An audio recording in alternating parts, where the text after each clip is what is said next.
Welcome to Limestone County High School football on the Play Action Sports Network. We'll be back with the pregame show after this. Ridgeline Construction knows how important home is to you. We want the process to be one in which you have complete trust and understanding in the services we provide. I'm quite impressed with the amount of guys that can come in and get that all done in really one day. They're going to do exactly what needs to be done for your house. It's time to trust Ridgeline Construction with your biggest investment. You won't regret it, and that's a promise from our family to yours. Ridgeline Construction. Call 325-1345 or visit ridgelineconstructionhsv.com. Hey guys, this is Joanna with CEI Bookstore and Truth Publications. I'd like to personally invite you to our storefront. While you're here, you'll find a variety of Bibles, children's gift items, trustworthy study materials, and more. Come check out our children's section. It's filled with Bible stories, picture books, games, toys, and a growing selection of homeschool materials. Here at CEI Bookstore, our goal is to provide you with trustworthy resources to bring you and your family closer to God. Stop by, and our friendly staff will be happy to help you find material that fits you and your family's needs. CEI Bookstore and Truth Publications. Taking his hand, helping each other home. Holtz Pest Control has been protecting area homes and businesses against invading pests like spiders, roaches, ants, ticks, fleas, crickets, termites, and other pests since 1989. You can depend on Holtz Pest Control to provide quality, dependable, professional, and safe service at an affordable price. Holtz Pest Control is your authorized Centricon system dealer. Holtz Pest Control is your best source for residential and commercial pest and termite control, including new construction pre-treatment. Call Holtz Pest Control today at 256-233-6333 or visit online at holtzpestcontrol.com. Limestone County High School sports are brought to you in part by Limestone County Commission Chairman Colin Daly. Visit the County Commission page at limestonecounty-al.gov to keep up with what's going on in the county and find out what ranks us in the top 5% in the state. You can also call Colin at 256-233-6400 or on his cell phone at 256-800-4544. Hey, this is Jim from Lawler's Barbecue. A lot of you folks out there keep asking where we cook our barbecue because you don't see pits and smoke. Well, guess what? You never will because we cook it in Lewisburg, Tennessee at our USDA facility so that we can maintain consistency and quality. So no matter which store you come to, you get the same great taste. Philip's been cooking barbecue since 1978, and I promise you, he's got the hang of it. He's been doing it so long, he doesn't want to be cremated. He's asked to be slowly smoked over glowing hickory coals. So come try some Lawler's Barbecue at any of our 7 locations today. Lawler's Barbecue, cooked slow, served fast. Davis & Cole LLP in Athens has served the area assisting individuals and businesses with bookkeeping, tax preparation and filing, and routine accounting. Davis & Cole LLP, 105 South Marion Street in Athens. Call 232-9994. Davis & Cole LLP. Looking for T-shirts with just the message you want? They're as close as your computer or mobile device. Just go to daddyoscustomtees.com and look through the selection of designs for the perfect one. Or say just what you want with your very own designer message. Daddy O's Custom Tees features short and long sleeve t-shirts plus sweatshirts, hoodies, aprons, mugs, and even pet apparel. With Daddy O's Custom Tees, you can have it your way, whether you need 1 or 100. Go to daddyoscustomtees.com. That's DADDYOS Custom TEES.com. daddyoscustomtees.com. If you'd like to download a copy of this game or hear it again on demand, go to pasnetwork.net. You can find this game and previous games under the Archives tab. That's pasnetwork.net. Play Action Sports. Good evening, everyone, and welcome to Play Action Sports right here on at the nice, cool weather in West Limestone as we get ready for a battle of Limestone County, East and West. East is a visiting team tonight, coming up to James Kennemer Stadium and taking on the West Limestone Wildcats. And we've got a lot of great action a little bit later coming on. I'm Kirk Pierce. Alongside me will be Todd Tomerlin here momentarily, and our producer Tim Lambert. You're looking at an East Limestone team that brings in a 3-2 record, undefeated in region play, 5A Region 8 play. Dropped their first 2 games, 37-20 to Rogers and 26-7 to Mars Hill, but then they've stringed off 3 in a row in Region 8 play. Now they're taking on the West Limestone Wildcats in 4A Region 8 play. And they are 2-1 in region play and 3-1 overall with a record. They beat Clements 55-28 to open the season Deschler 21-19. They beat them, and then lost a close game, really. The score not indicative of how close that game was to Central Florence, 33-21. And then last week defeated West Morgan 31-14. So we've got a lot of great action coming up here in just a little bit. We'll have the national anthem played, and we'll have that. But right now I want to take a quick break, and as we get ready for football action, you're listening to Limestone County football right here on Play Action Sports. Whether you're in the market for residential or commercial property or looking to sell your current home, land, or building, make your first call to the Phillips team at Alabama Real Estate Solutions. Paula and James can help you with everything you need, whether you're buying or selling. Call Paula at 777-4916 or James at 656-2370. You can also see their listings online at alrealsolutions.com. Look for them on Facebook, too. The Phillips team at Alabama Real Estate Solutions. Real solutions for real estate. The next time you need a pharmacy, one call to Athens Creekside Drugs, Salem Pharmacy, or Florence Express Pharmacy will fill the bill. All three locations are committed to providing you the best services a pharmacy can offer, with the emphasis on quality, value, and service. Whether your needs are simple or complex in nature, either location can provide solutions that deliver results. They pride themselves on being a company where customer service means timeliness, quality service, and a friendly attitude. Athens Creekside Drugs at 605 Highway 31 South, Salem Pharmacy at 28730 Highway 99, and Florence Express Pharmacy on Mall Road in Florence. Athens Utilities comprises Athens Electric, Athens Gas, and Athens Water Services. Together, we are committed to providing reliable and affordable electricity, natural gas, and water and wastewater services. We operate as part of the City of Athens, and just like our city's motto of Athens is classic, Southern character, we believe in supporting what makes our community special, and that includes Athens and Limestone County sports. Call 233-8750, go by their office at 508 South Jefferson Street, or look for the link online at athensal.us. One of the worst feelings you can have is that of being stranded. Well, BT's Towing, Tire, and Truck Repair makes that a thing of the past, with 24/7 towing services and roadside assistance in the northern Alabama and southern Tennessee areas. But that's not all. They also offer truck and trailer repair, mobile welding, brake service and repair, new and used tires, and other major and minor repairs. Their name says it all, BT's Towing, Tire, and Truck Repair. For 24/7 response, call 497-8234. That's 497-8234. BT's Towing, Tire, and Truck Repair. Applebee's Tailgate Talk wants to recognize our local athletes, and you can help. Go to tailgatetalk.net throughout the school year to vote for the Applebee's Neighborhood Athlete of the Week. The winner will receive a gift card from Applebee's Neighborhood Grill and a t-shirt from Gotcha Covered Screen Printing and more. Submit your own nominations for future polls, too. While you're there, check out the Tailgate Talk archives and see what you might have missed. That's the Applebee's Neighborhood Athlete of the Week. Cast your vote today from Applebee's Neighborhood Grill and 1080 WKAC.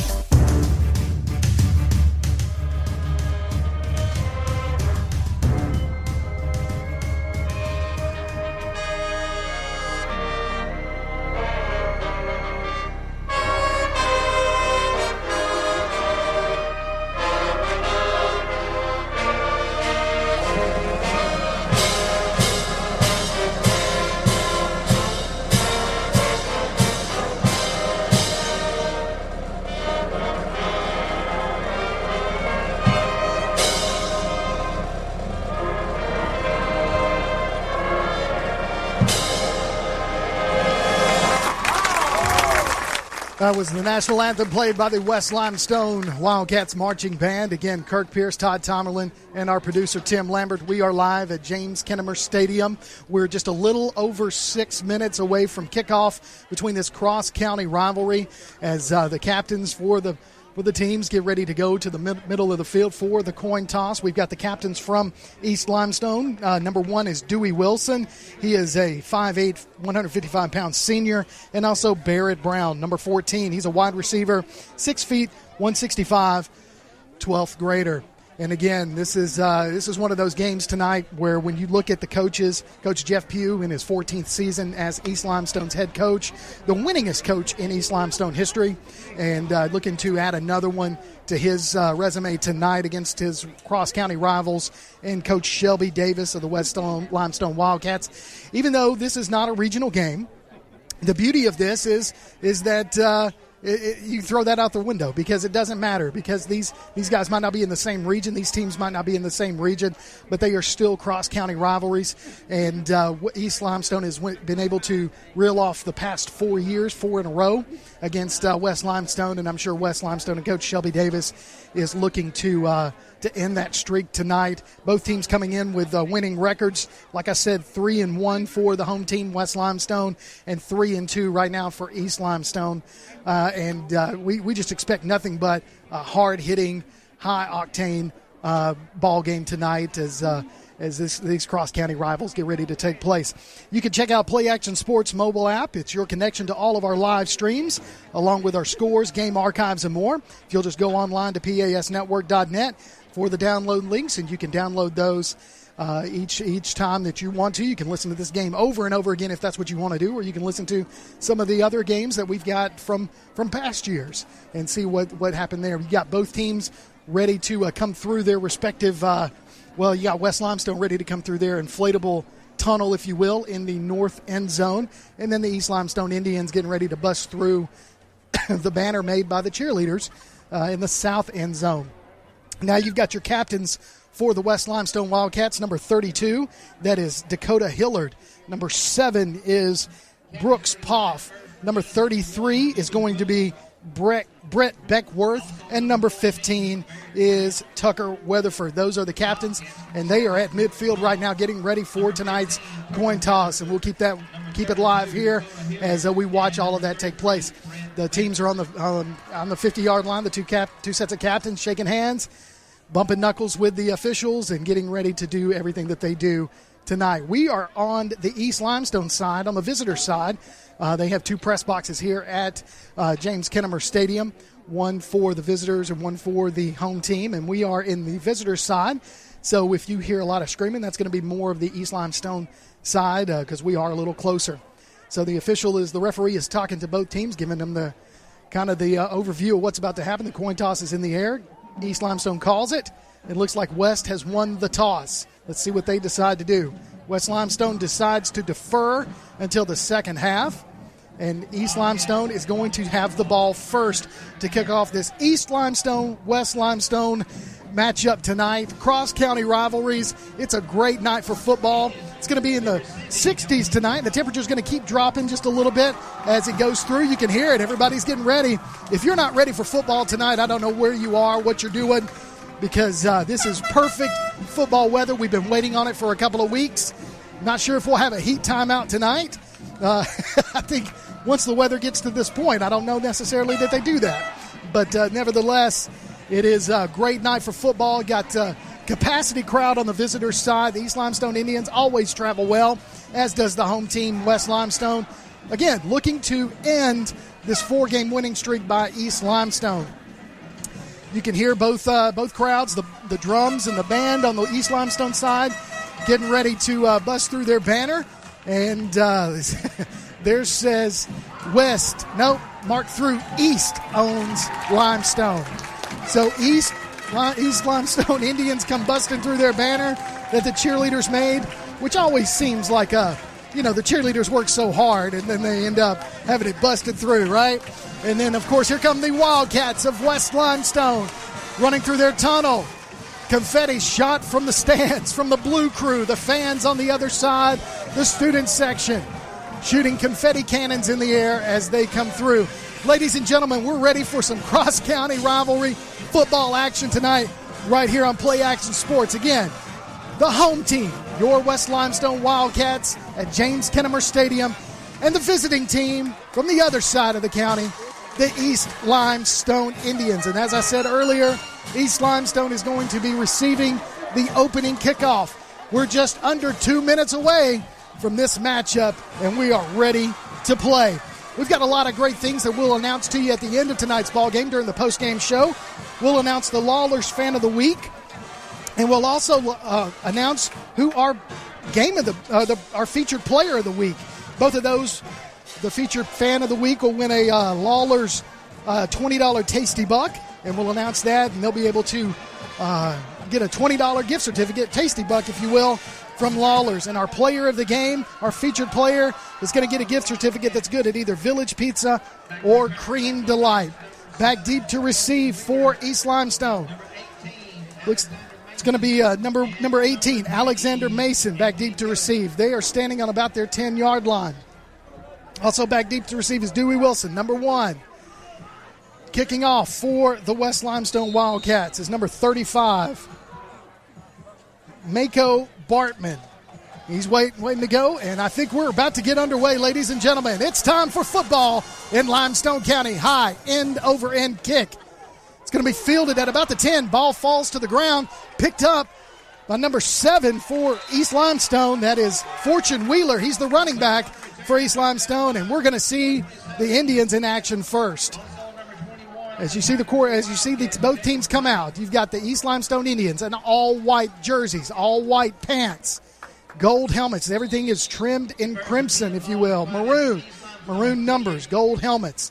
You got the West Limestone Wildcats. They are in gray jerseys, gray pants, trimmed in blue, white numerals with blue helmets with the WL on the side. Quarterback, shotgun formation, is going to hand it off. No, he's going to fake the handoff. He's going to be rushed and tossed in the background by number 50. Sack, Braden Kelly for West Limestone. Not a whole lot of blocking right there off of the line of scrimmage. And East Limestone, second down, and a big loss on the play for East Limestone. Like I said, 9 yards on the loss to quarterback Gage Hill. Gage is a 6-foot junior for East Limestone. Gage Hill, he's in the shotgun. He's got Wheeler moves him to his left. He's got a split to the far side. Everybody else is in tight. Going to hand it off to Wheeler up the middle. Wheeler's going to break a tackle, keep pushing, stays on his feet, crosses the 40. He's to the 50. He's at the 40. You are not going to catch him. There is nobody around. Wheeler with another East Limestone touchdown.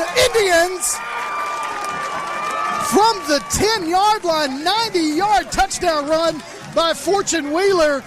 Basically just a handoff right up the middle, broke several tackles and busted it loose, and there was nobody around him as he got into the end zone. There wasn't anybody within 25 yards of him, ladies and gentlemen, as he went to the end zone. Huge run there by Fortune Wheeler.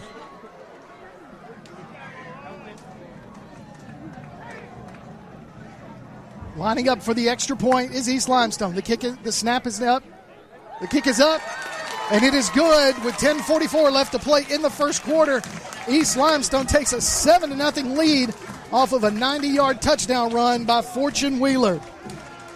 Great run there. We're able to get through and just bust it through, breaks several tackles, and runs off 90 yards to put the first points on the board in this Limestone County rivalry between East and West. Now we'll see what West Limestone can do as they come out to field their kickoff. East Limestone's on the side looking to get their instructions. Coach Pugh's got to be happy with that opening drive right there. All Fortune Wheeler. After the big sack, they lost about 9 yards on the play. And after the sack, Fortune Wheeler able to bust off a 90-yard touchdown run. So back deep to receive for West Limestone is number 36. Number 36 is Dakota Wilson. He's a running back for West Limestone. He's standing at about his 10-yard line.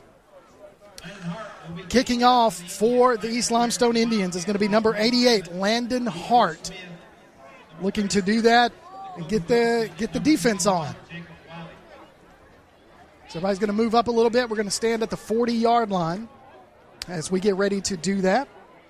So, again, great run there by Fortune Wheeler on the second play of the game. Busts off 90 yards for that touchdown run. You can listen to the Coaches Show Tuesday through Thursday on 1080 AM WKAC. We'll talk to local coaches and get the scoop of their teams. And if you miss it, you can go to WKAC Sports page at WKAC1080.com and click on your team's archives. It's a low kick fielded at about the 30-yard line. and just brought down. There was nowhere to go for number 21. It was just a low, squabbly kick that was fielded by Jacob Wiley, and that's where West Limestone's going to start at their own 30-yard line. East Limestone lining up on defense, looking to shut this down quickly and get the ball back and go into the end zone again to get a bigger lead if they can. But right now, we're going to see number 16. That is Colin Patterson. He is a 6'5", 175-pound junior for West Limestone. They're going to do a jet sweep to number 7. He's going to be brought down in the backfield for no gain. Brooks Poff was your running back, but brought down in the backfield by Joshua Cunningham, number 10 from his defensive line position, the 6', 180-pound senior, for a loss on the play of about 5 yards. It's going to bring up 2nd and 15. Ball spotted at the West Limestone 25-yard line. Patterson, shotgun formation. One running back to his right, going to hand it off to the running back up the middle, but he's got nowhere to go as he is just stopped. Stopped for another loss on the play by the entire defensive line of East Limestone. The defense for East Limestone has come to play. So loss of a yard on the play. It's going to bring up 3rd and 16 for the Wildcats. 9:46 and counting to play in this first quarter. Again, if you're just joining us, East Limestone got the ball, was sacked on the first play of the game, and then Fortune Wheeler ended up taking a 90-yard touchdown run up the middle, untouched. Basically, once he busted through that line, he was untouched with nobody around. Patterson looking to throw. He throws it across the middle. It's caught by number 13 for West Limestone. Haven Helms picks up some of the yards on the play, but still going to be short of the first down marker. Picks up about 8 yards on the play, so it's going to be 4th and 6 for West Limestone. So they're going to bring out their punting team. Back to punt for West Limestone looks to be number 10. Colin Patterson, check that, is back to punt. He's also going to do kicking duties for West Limestone. He's got the snap. He's got the punt. Oh, it's a high, wobbly kick. It's going to bounce at about the 20, 30-yard line and take a Wildcat bounce past the 20 down to about the 16-yard line. So East Limestone's going to come back and get the ball starting at their own 16-yard line. So you can listen to the post-game show, as I said earlier, for Limestone County Player of the Game. Our featured player is going to get a gift certificate, good either at Village Pizza or Cream Delight. And we'll announce that. Todd and I will announce that after tonight, during tonight's post-game show right here on Play Action Sports. East Limestone coming out for their second possession of the ball game. Fortune Wheeler, he is the running back to the left of the quarterback. The quarterback, Gage Hill, number 6.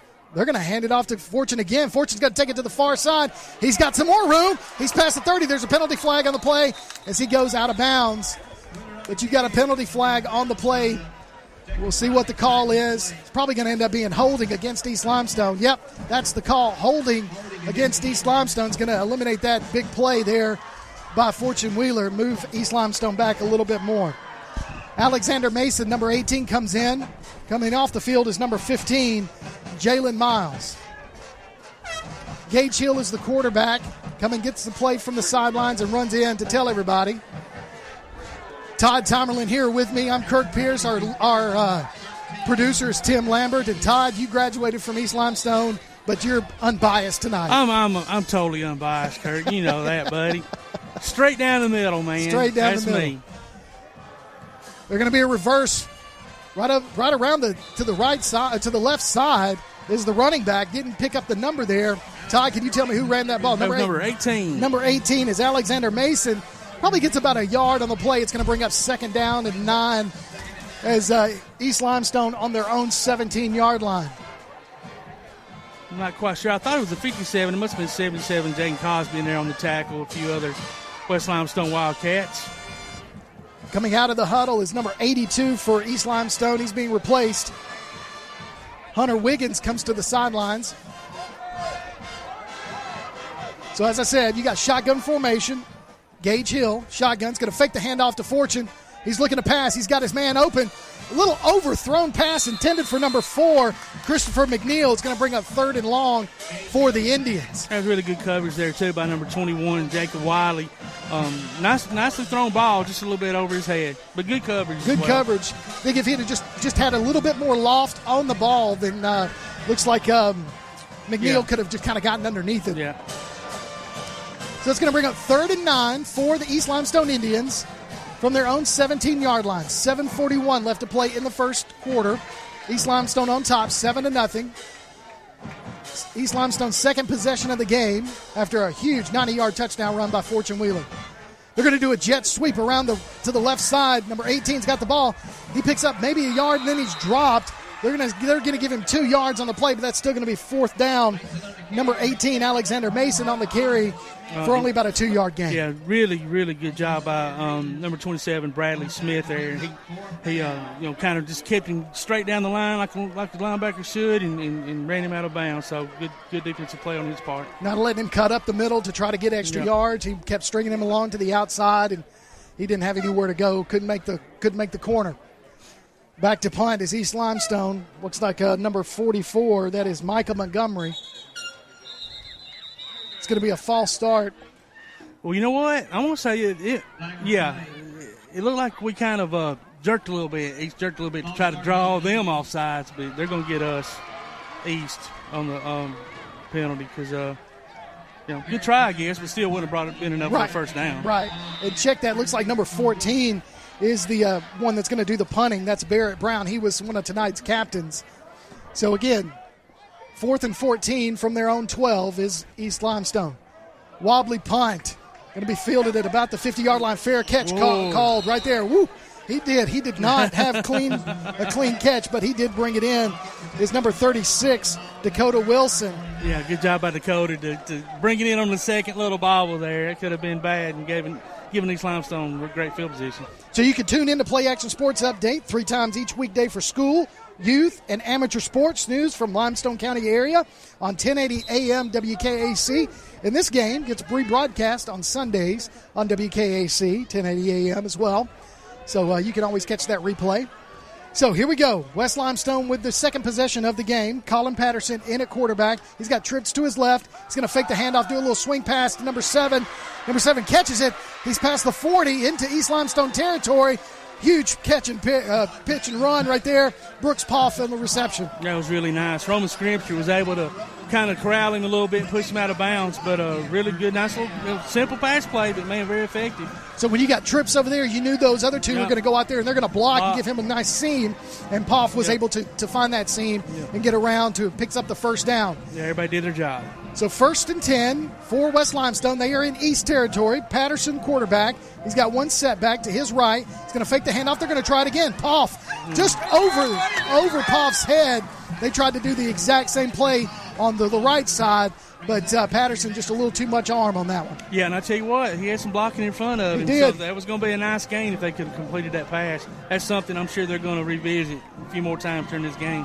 The good thing about both of these teams, Coach Shelby Davis with West Limestone and Coach Jeff Pugh with East Limestone, both teams well coached. Oh, very technically sound. Yeah. So we expect nothing but the best from both of these teams tonight. Absolutely.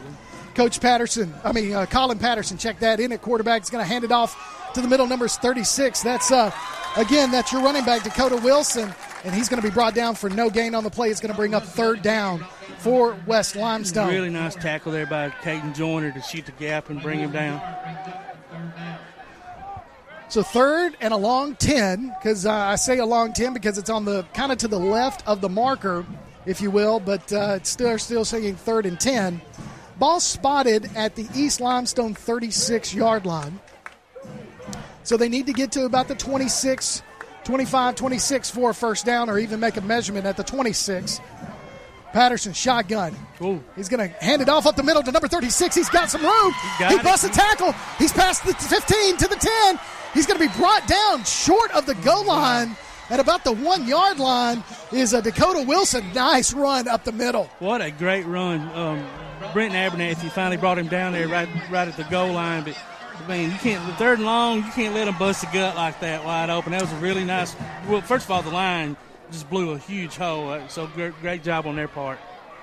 I'm sure East Limestone was lining up thinking that because of the 10, they were thinking they were going to do a pass protection. Yep, I agree. And all they did was bust a hole right up in the middle, and the linebackers were nowhere to be found. And they sure did it.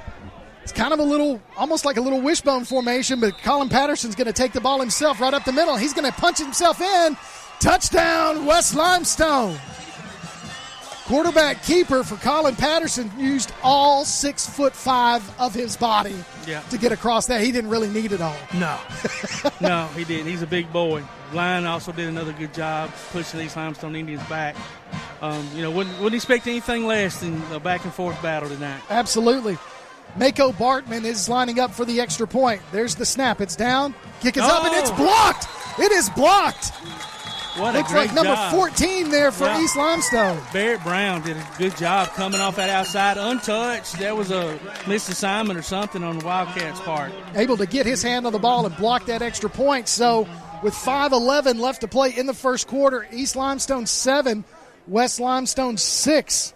You can follow us on Twitter at PAS Network and look for Play Action Sports on Facebook. We'll keep you updated on scores via Score Stream tonight and throughout the week. And as tonight progresses, Todd, we'll bring some scores from around the county, games of interest tonight, and we'll just be able to do that through the game tonight. Absolutely. What a packed house, too, man. You knew it was going to be with West-East rivalry. It's through the years gotten a little stronger. There was a lull there a few years, after East moved up in classification and all, but since Coach Davis has come back and West Limestone's done such a good job of turning everything around, man, doesn't matter what classification they're playing, they can hang with any of them. That's absolutely correct. I mean, both of these teams putting up a lot of points each and every game, even in their losses. I mean, I mentioned that earlier in the pregame. East Limestone's 3-2, but since those they started the season 0-2, they were able to reel off 3 in a row in region play. Looking to get their 4th win tonight, and West Limestone's looking to get their 4th win as well, go 4-1. So there's the kickoff. High end-over-end kick, going to be fielded at the 30-yard line by number 14. He's going to be brought down at about the 32 for East Limestone, and that's where they're going to start their 3rd possession of the first quarter, right there at their own 32-yard line. Great job by Tucker Weatherford, man, to field that. He was on him as soon as he caught it. He didn't let him get anywhere. So we've already seen Fortune Wheeler bust off a 90-yard touchdown run. He really busted one. He had a nice run that was called back on a penalty, a holding penalty. Nice 20-yard pickup, but that was brought back. So we know that Fortune Wheeler has some wheels on him. Yes. No pun intended. And Fortune Wheeler is in the backfield. They are in the I formation, not something you see a lot of right now, but it's going to be a handoff to the fullback up the middle. He's going to fight his way maybe a yard on the play for the fullback from East Limestone. Number 2 on the carry, Chase Newby, 180-pound sophomore, but brought down for maybe, they say, no gain on the play. So 2nd and 10 for East Limestone. Yeah, Brett Beckworth, inside linebacker there. He didn't come off that block. He stayed right there and held his position, did a good job making the tackle. Again, well-coached teams, both of them. Both got good size on the offensive and defensive lines, both teams. So, again, the I formation, like I said, not something you see a lot of in high school anymore. It's going to be a pitch to Wheeler to the near side. Wheeler's going to take a cut. It's going to be at the 40-yard line. He's got the first down. It's going to be brought down at about the 45-yard line for a 15-yard run by Fortune Wheeler. 1st and 10, Indians. Yeah, good hard run there, no doubt. Dakota Hilliard, we made the initial hit, and then Jaden Cosby, along with a few other Wildcats, finally were able to bring him down. But well blocked there on the outside, and he did his job by reading those blocks and cutting it up. You got to, if you're Coach Pugh, you got to be happy because what you've got in your skill positions for the most part, he had a quarterback with Gage Hill, and you got Fortune Wheeler. Both of them are juniors, so he gets to see him again. Absolutely. Good experience all across the board. Hill, shotgun. He's got Fortune Wheeler. He's going to hand it off to him on a little cutback up the middle. He's going to pick up 5 yards on the play. Crosses the 50-yard line, brought down in West Limestone territory at the 49. Yeah, good job there by Jonas Smith and Jacob Wiley to bring him down. But number 12 and number 21, when you start calling out those names, making the tackles, usually that's not a good thing. No, that's means they've gotten a little further on your defense than you would like to see. That's exactly right. When you get past that front wave, you got some yardage. So shotgun formation. Actually, no, check that. We are back in the I formation. Everybody's in tight. It's going to be a pitch to the near side to Wheeler. Wheeler, the workhorse. He picks up another 5-6 yards on the play. Another first down for East Limestone. Ball is going to be marked at the 45-yard line. I don't think you're going to measure it. They're just going to say he got the first down. Yeah, another good tackle by Jonah Smith. But looks like East has kind of found a little something there on this near side, short side of the field. You wouldn't expect a toss to be that successful since you don't have as much room, but they're making it work. Well, I mean, lining up, you know what the I formation is. It's a power game. Yeah, it's true. So when you've got a running back like Wheeler in the backfield, you've got a nice fullback like Chase Newby back there blocking for him, and he's got a nice offensive line. That's just lots. Oh, wow. Oh, what a shoot on the gap by number 50. Wheeler met in the backfield for a 5-yard loss. Man, Braden Kelly, number 50, just about took the handoff. He did. He was back there quick. I don't know if it was a missed assignment on the block. He just struggled the block. It happened so fast, man, I couldn't tell. Well, he's coming in from his nose tackle position, so you got to think that everybody was shifting to the right, to the left, and he just found his gap on the right. He found it fast. He did. So here we go. It's 2nd and 15 for East Limestone. Ball at the 50-yard line. Shotgun formation. Looking to pass. Oh, boom. He's got his man for a 5-yard pickup. Hill to number 4, Christopher McNeil with the reception. He's going to pick up maybe 4 yards on the play. They're going to move him back a yard. So it's going to bring up 3rd and 11. I tell you what, man, number 76, Brody Pepper, shot that gap, and he let Gage Hill up. He did. He'll remember that. So everybody's in tight. Shotgun formation. They're going to hand it off to Wheeler around the right side. Wheeler's going to be met at the line of scrimmage and brought down for about a yard gain back to the original line of scrimmage at the 45. So it's going to bring up 4th and 10 for East Limestone. Tackle there was Bradley Smith. And, East was doing a good job there for a while, but West Limestone's defense answered the call and settled back into it. Coach Pugh says we're going to punt this and try to put West deep in their own territory. So back to punt for East Limestone is number 14, Barrett Brown. Back deep to receive is number 36, Dakota Wilson. He's the running back for West Limestone. There's the punt. It's a wobbly punt, fielded at about the 15-yard line. Back to the 10. He's got some room around the far side. Going to be brought down at the 12. Loss of yardage on that. He had a little bit of room, but that gap closed fast as West Limestone's going to take possession of the ball with 1:05 left to play in this first quarter. Down by 1 point, 7-6 to East. Eric Petrowski there did a good job getting downfield and covering that punt. I'm not sure if he didn't let it go, that ball wasn't going in the end zone. Yeah. But, that was one of those odd places where you're afraid if you don't field it, it might end up on the 1, and then you're really going to take a chewing. So, I don't think he wants Coach Davis on him. No. So in a quarterback is Colin Patterson, 6'5". We've already talked about that. He's got a good arm. He's already scored a touchdown tonight, even though the extra point was blocked. Patterson, shotgun. High snap. He's going to have to keep it himself because that was just nowhere to go, and he's going to slide for a loss on the play because there was nowhere for him to go. There was not. Fortune Wheeler was there fixing to make the hit, and he did the wise thing. Just, you were losing yards one way or another. No sense of taking a big hit. That's something that when you've got a running back like Fortune Wheeler, you've also got him playing on an outside corner position. I guess, hey, he's just an all-around athlete. All-around athlete, absolutely. So we're under a minute. We're about 35 seconds left to play in the first quarter. East Limestone on top, 7-6 on the West Limestone Wildcats. Patterson, shotgun. He's got 2 splits to the near side, 1 to the far side. There's another high snap. He's going to hand it off to Dakota Wilson. Dakota's going to get a couple of yards on the play, brought down at about the 15-yard line, and well short of the first down. So he's going to bring up 3rd and 10, and that's probably going to be the last play of the first quarter. Yeah, good tackle there by Caden Newton. So we're down at 5-4, and as the clock ticks down, that's going to do it for the first quarter. We are at James Kennemer Stadium in West Limestone for this cross-county rivalry action in Limestone County football between East and West Limestone. East on top, 7-6 on top of the West Limestone Wildcats. We'll be back. You're listening to Limestone County football on Play Action Sports. Ridgeline Construction knows how important home is to you. We want the process to be one in which you have complete trust and understanding in the services we provide. I'm quite impressed with the amount of guys that can come in and get that all done in really one day. They're going to do exactly what needs to be done for your house. It's time to trust Ridgeline Construction with your biggest investment.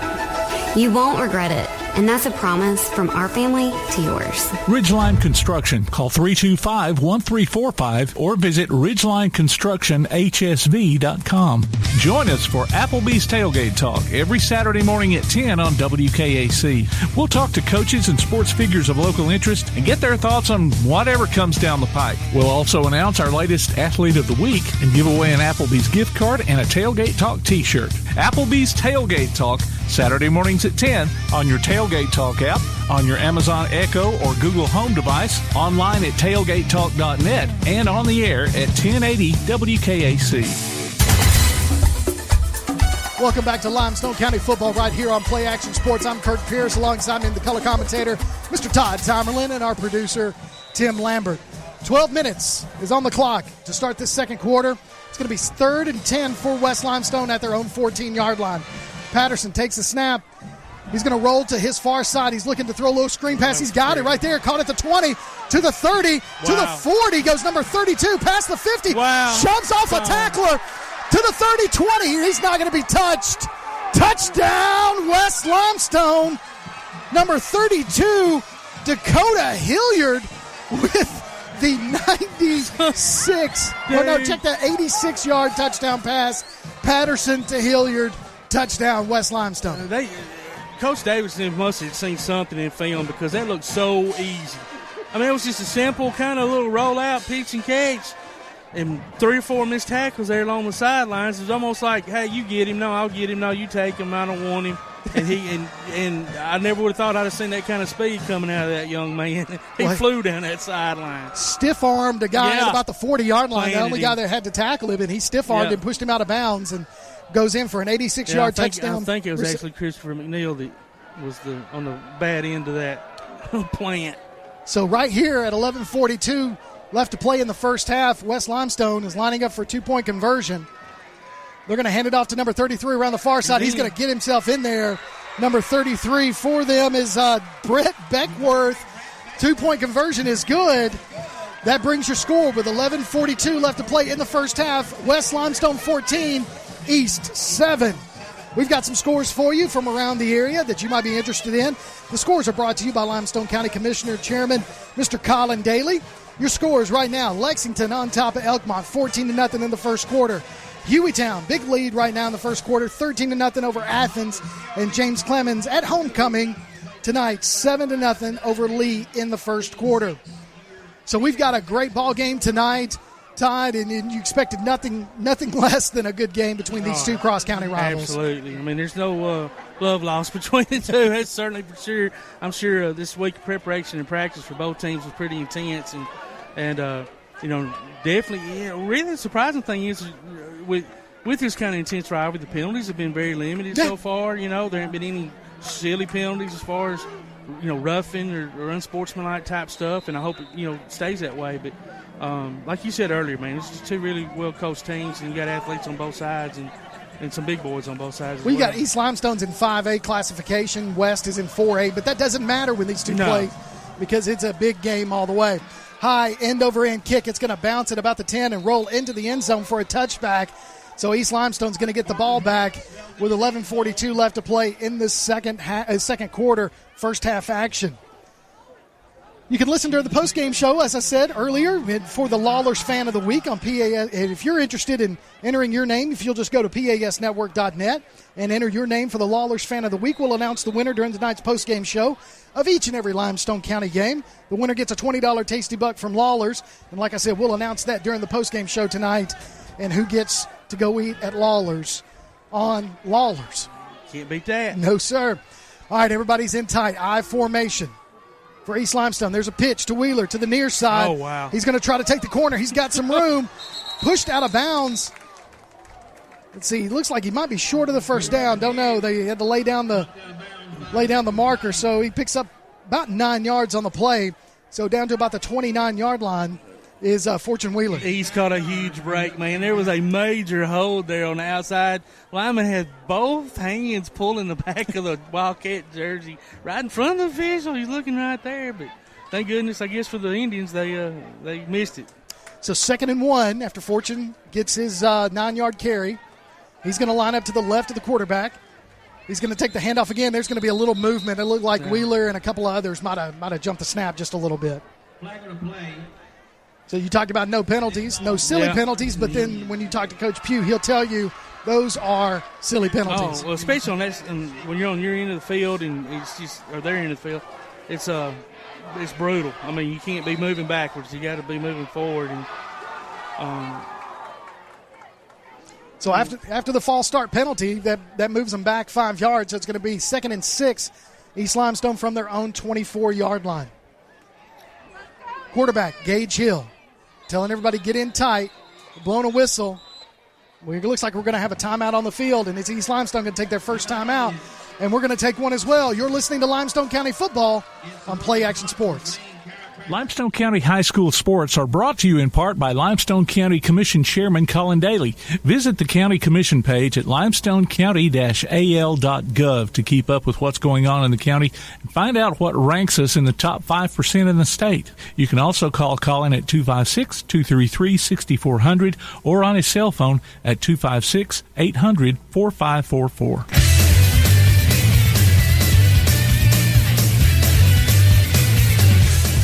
Welcome back to Limestone County Football right here on Play Action Sports. We're in the second quarter at James Kennemer Stadium between East and West Limestone. West on top right now, 14-7. We were talking about it during the break, Todd.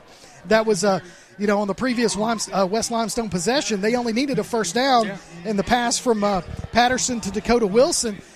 Instead of going 10 that they needed, went 86. And as a defense, you cannot give up those kind of plays.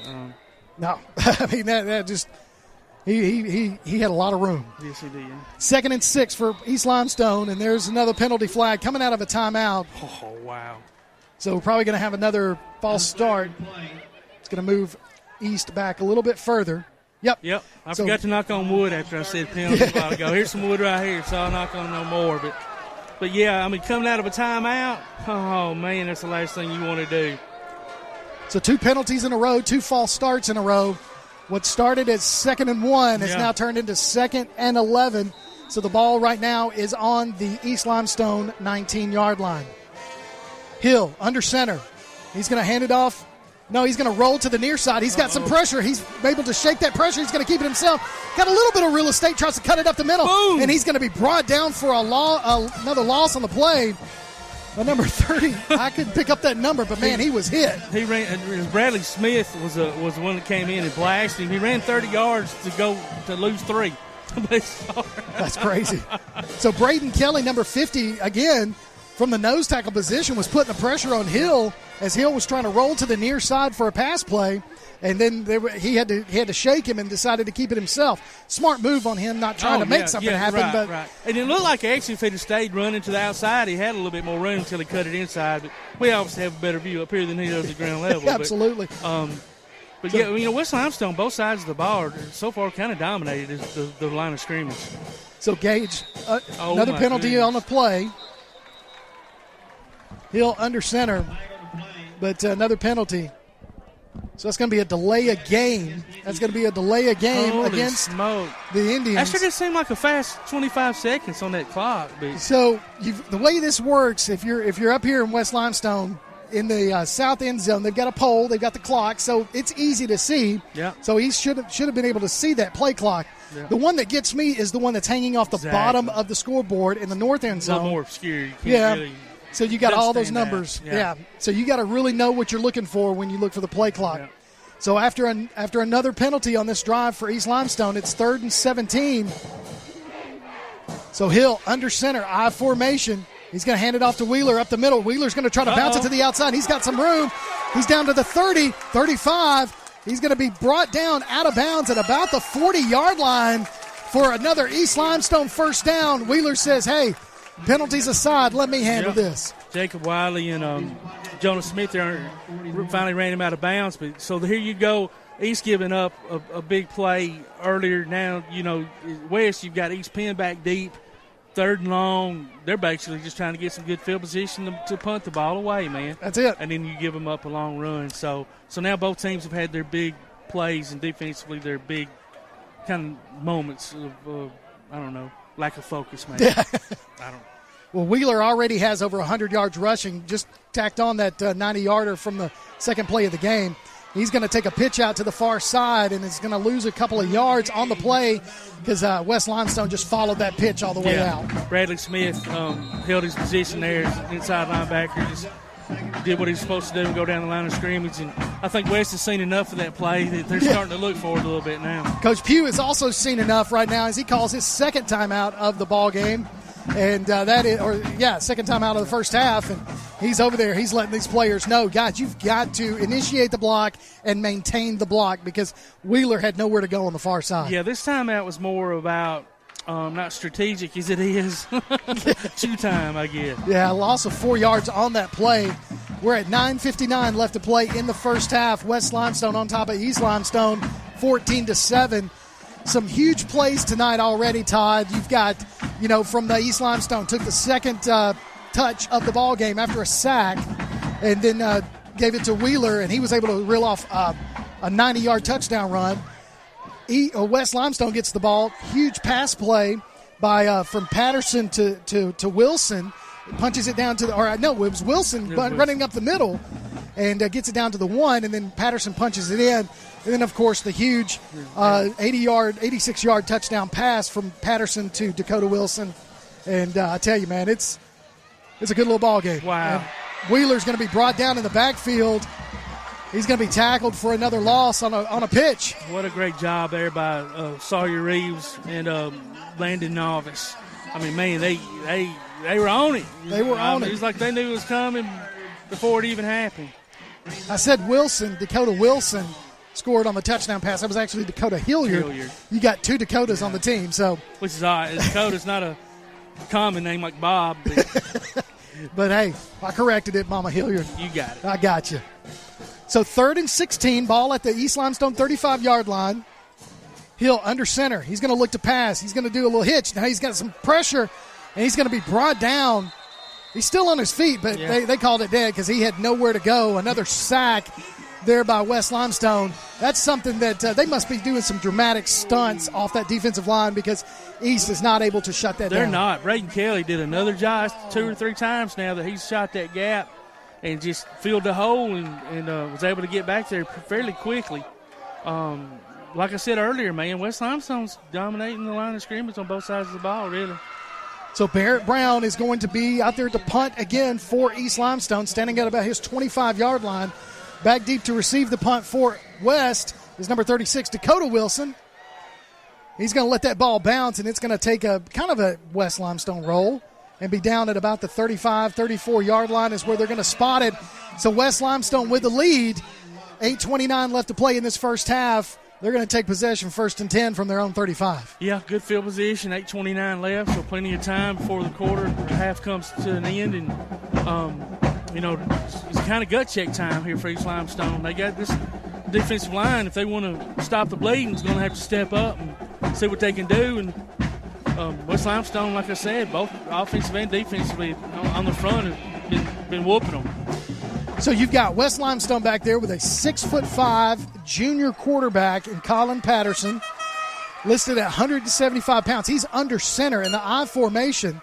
So they're going to hand it off to Dakota Wilson. He's got some room around the far side, crosses the 40 down to about the 41-yard line for a nice about 7-yard gain for the West Limestone Wildcats. Yeah, Roman Scrimshire was finally able to bring him down. But like I said earlier, when you start calling out those higher numbers, he's number 17.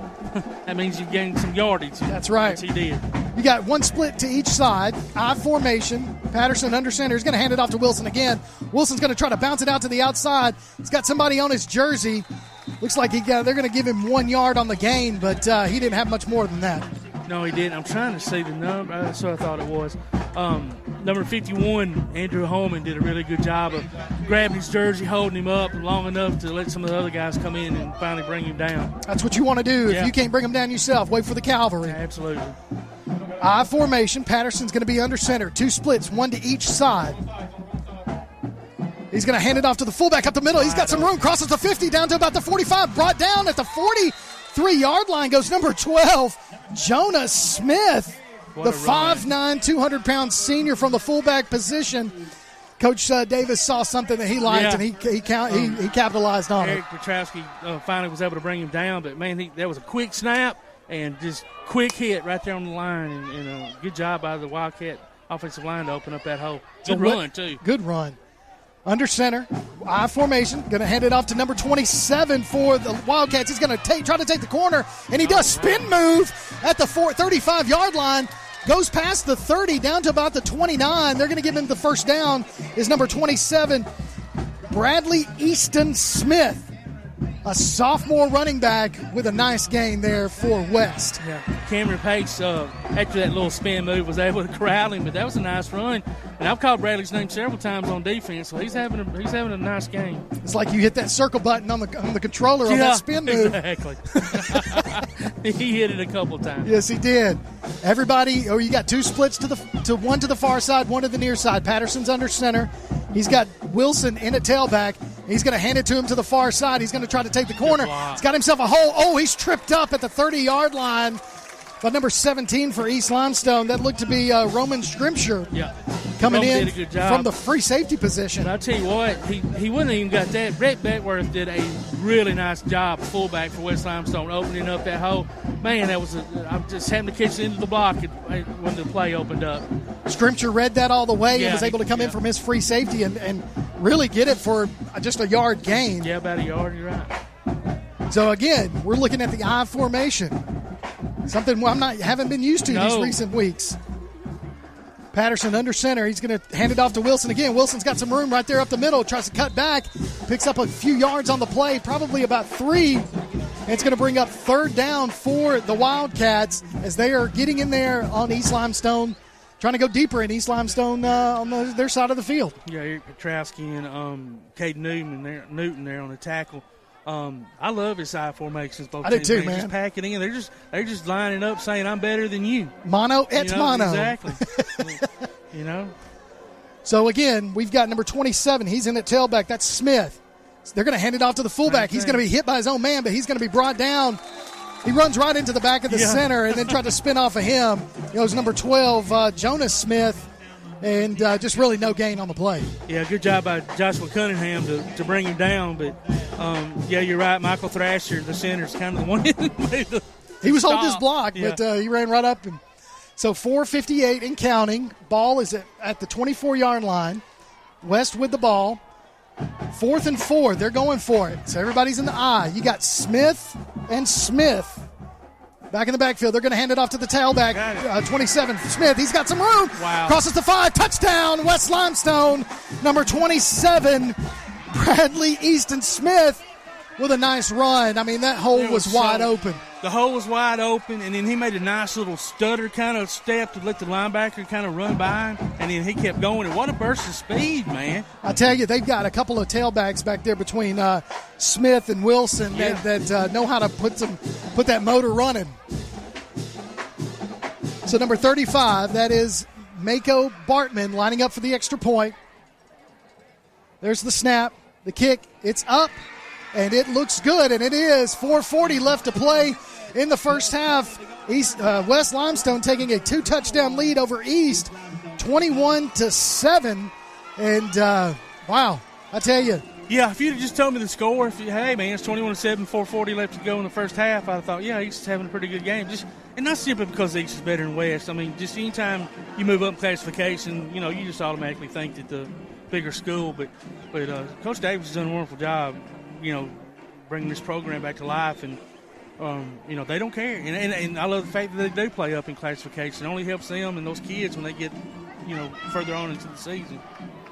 So we've seen some strong running backs on both sides. I mean, you've got Fortune Wheeler on the East Limestone side, and then you've got Wilson and Smith on West side, and the running game from the I formation playing big dividends for the Wildcats. So you got Fortune Wheeler back deep to receive. He's standing at about his 10-yard line. He's got two other receivers back for the kickoff to his left and right, but he is standing in the middle. There's the kick. High end-over-end kick. Going to be fielded at about the 12-yard line by West. There's a block. He's got some room. Crosses the 30 to the 40. He tries to break another. We got a penalty flag on the field as he gets down to the West Limestone 49-yard line. Goes number 20 for the Indians, Anthony Killen, but a penalty flag on the play. I saw a block in the back down here, but that official didn't throw a flag, so I'm not sure what happened up here where the flag wasn't thrown. We got holding against East Limestone, so that's going to move that huge gain on the kickoff back. So East is going to start a little deeper on their own side of the field. If you're looking at your computer or your whatever, they are going from, because like I said, we're on the visitor side tonight. And so the north is to our left, south is to our right. So East is moving north to south in the second quarter. You're so smart. I am. I try to be. You are. That's at Lincoln County. I would have just said that was east and west and would have made everybody believe I was right. That's at Lincoln County, Tennessee education right there, son. Oh, I love it. Gage Hill, shotgun formation, drops back to pass. Throws it out there. He's got his man right there at about the 42-yard line. Crosses the 50, brought down at the other 45 in West Limestone territory. Huge gain there by East Limestone. Number 14 with the reception, Barrett Brown. Yeah, number 15, Tucker Weatherford, who, by the way, his dad, Greg Weatherford, went to East Limestone, and I graduated with his sister, Rhonda, so you got a little east-west connection there. I got you. My sister, Leanne, who's listening to the game tonight, Leanne fed me that information, so thank you, sister. There you go, sister. It's good to have you with us. Hill, shotgun formation. Got a split to the near side. He's going to hand it off to Wheeler up the middle. Wheeler's got a hole. Crosses the 40, brought down at about the 39-yard line.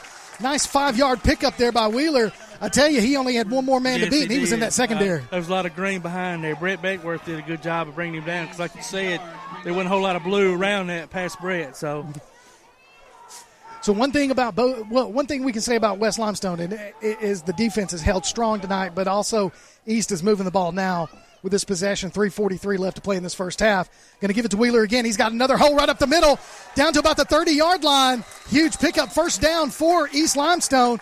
Got two players down on the field for West.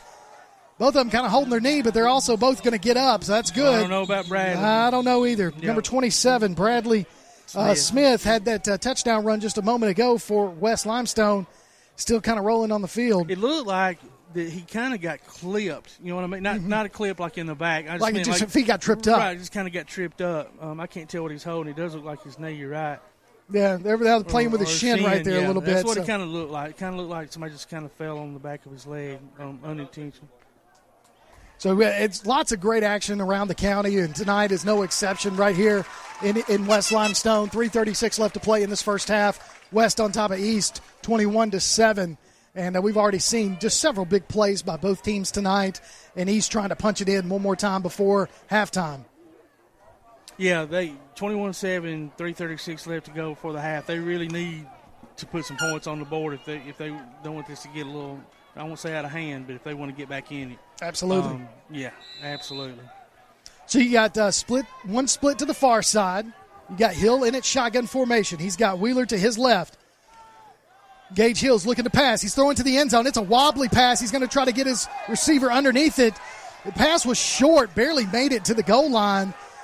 And everybody's looking for a pass interference, but the ball was underthrown. Yeah, it wasn't pass interference.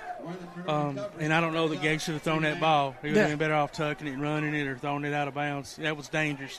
Could have been intercepted, if anything. Pass intended for number 14, Barrett Brown, so that's going to bring up 2nd and 10 from the West Limestone 28 as East Limestone breaks the huddle. Hill, shotgun formation. We're going to bring a split to this near side. That's Barrett Brown. Wheeler to Hill's left. They're going to hand it off to Wheeler up the middle. Wheeler's got another hole, and he's going to be tripped up and falls forward to about the 23-yard line. So pickup of a few yards on the play.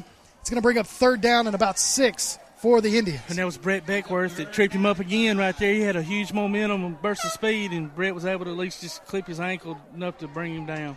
Seem to be calling the same names over and over again. But you know, that's how you know you've got some players on that. That's true. You got some ballers. And it's not that the others aren't doing what they're supposed to do. They're doing what they're supposed to do so others can make plays. Absolutely. It's a process. Yes. We've heard that.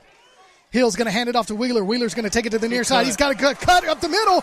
He's got some room. He's going to push off a guy, get into the end zone. Touchdown, East Limestone. Really nice run. That was a great cutback. Great cutback. 24-yard touchdown run. Wheeler's second of the night for East Limestone. And like I said, he's over 100 yards. At this point, he's kind of pushing almost 200. Yeah. Because he's had a couple big runs in between these last two as well, other big runs. So good job there by the line. Able to open up that hole. Yeah. I tell you, Coach Pugh, seeing that open up right there on that offensive line. Wheeler's had more success up the middle. That's going to be offsides on the defense, I'm going to bet. Yeah, I didn't see any white jerseys move. But I tell you what, though, keep eye on number 75 for East. It seems like there's been a whole lot of times tonight he's kind of moved a little bit quicker than that ball's been snapped. And I can't believe there ain't been a flag or two I've watched already called.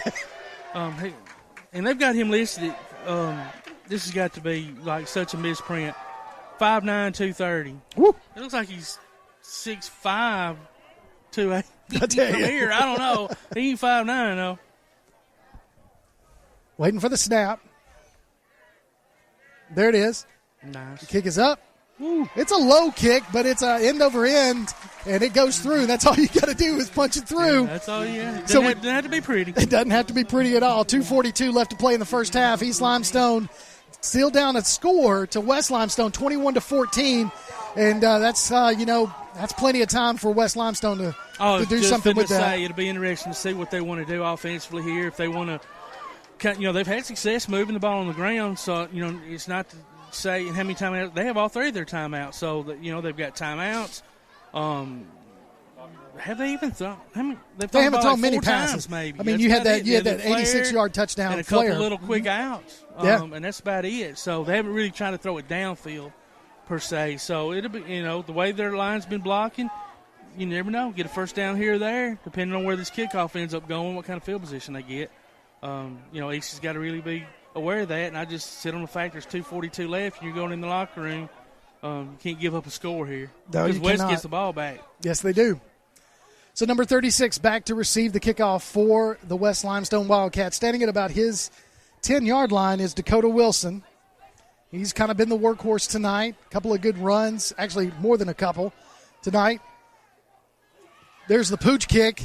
It's going to be fielded at about the 25-yard line by number 27. That's Smith. He's back in the ball game. He's going to bring it to the 35-yard line for a 10-yard kickoff return. That's good. We're glad to see Smith back out there, number 27, Bradley Smith, after he kind of went down on the previous defensive play. But so he's back in the ball game. So it's going to be 1st and 10. West Limestone from their own 35-yard line with 2:37 left to play in this first half. It's a really nice job by Joshua Cunningham to field that little short kickoff too. But they've got really nice field position. Yep. 2 splits to the far side, 1 to the near side. The handoff's going to go to Wilson. Dakota Wilson's got nowhere to go as he's going to be brought down for a loss in the backfield. There's about 3 white jerseys back there is what I saw. Yeah, Joshua Cunningham, number 2, Chase Newby, and I'm not sure who that third white jersey was. Looked like number 59. Was it 59? That would be Mr. Cameron Pace. So all 3 of those did a good job of reading that out. Kind of looks like, I don't know, we got a whistle now. I was going to say, it looked like West Limestone was content just to let the clock kind of run itself out, but I don't know what this whistle's about. So it came from way down. Yeah, he did. Back judge. So they're talking right now. So they're going to they didn't start the play clock. Okay. That's what it is. So the play clock is starting. Well, I'm glad someone was paying attention. Yeah. And like I said, it's West has got to find it, which, of course, this is their home field, so they know exactly where to look. So Patterson in the shotgun. He's got 2 splits to the far side. He's got 1 to the near side. He's got Dakota Wilson behind him. Takes the snap. He's going to fake the handoff. He's going to fling it out to number 6. Going to be caught at about the 36-yard line. It's going to pick up about 3 yards on the play. It's going to bring up 3rd down for the Wildcats. Joshua Wilcox there, a couple other white jerseys on the tackle. So East decides to call another timeout with 1:45 left to play in the first half. Your score, 21-14. West on top of East. We'll take a break. You're listening to Limestone County Football on Play Action Sports. Holtz Pest Control has been protecting area homes and businesses against invading pests like spiders, roaches, ants, ticks, fleas, crickets, termites, and other pests since 1989. You can depend on Holtz Pest Control to provide quality, dependable, professional, and safe service at an affordable price. Holtz Pest Control is your authorized Centricon system dealer. Holtz Pest Control is your best source for residential and commercial pest and termite control, including new construction pre-treatment. Call Holtz Pest Control today at 256-233-6333 or visit online at holtzpestcontrol.com.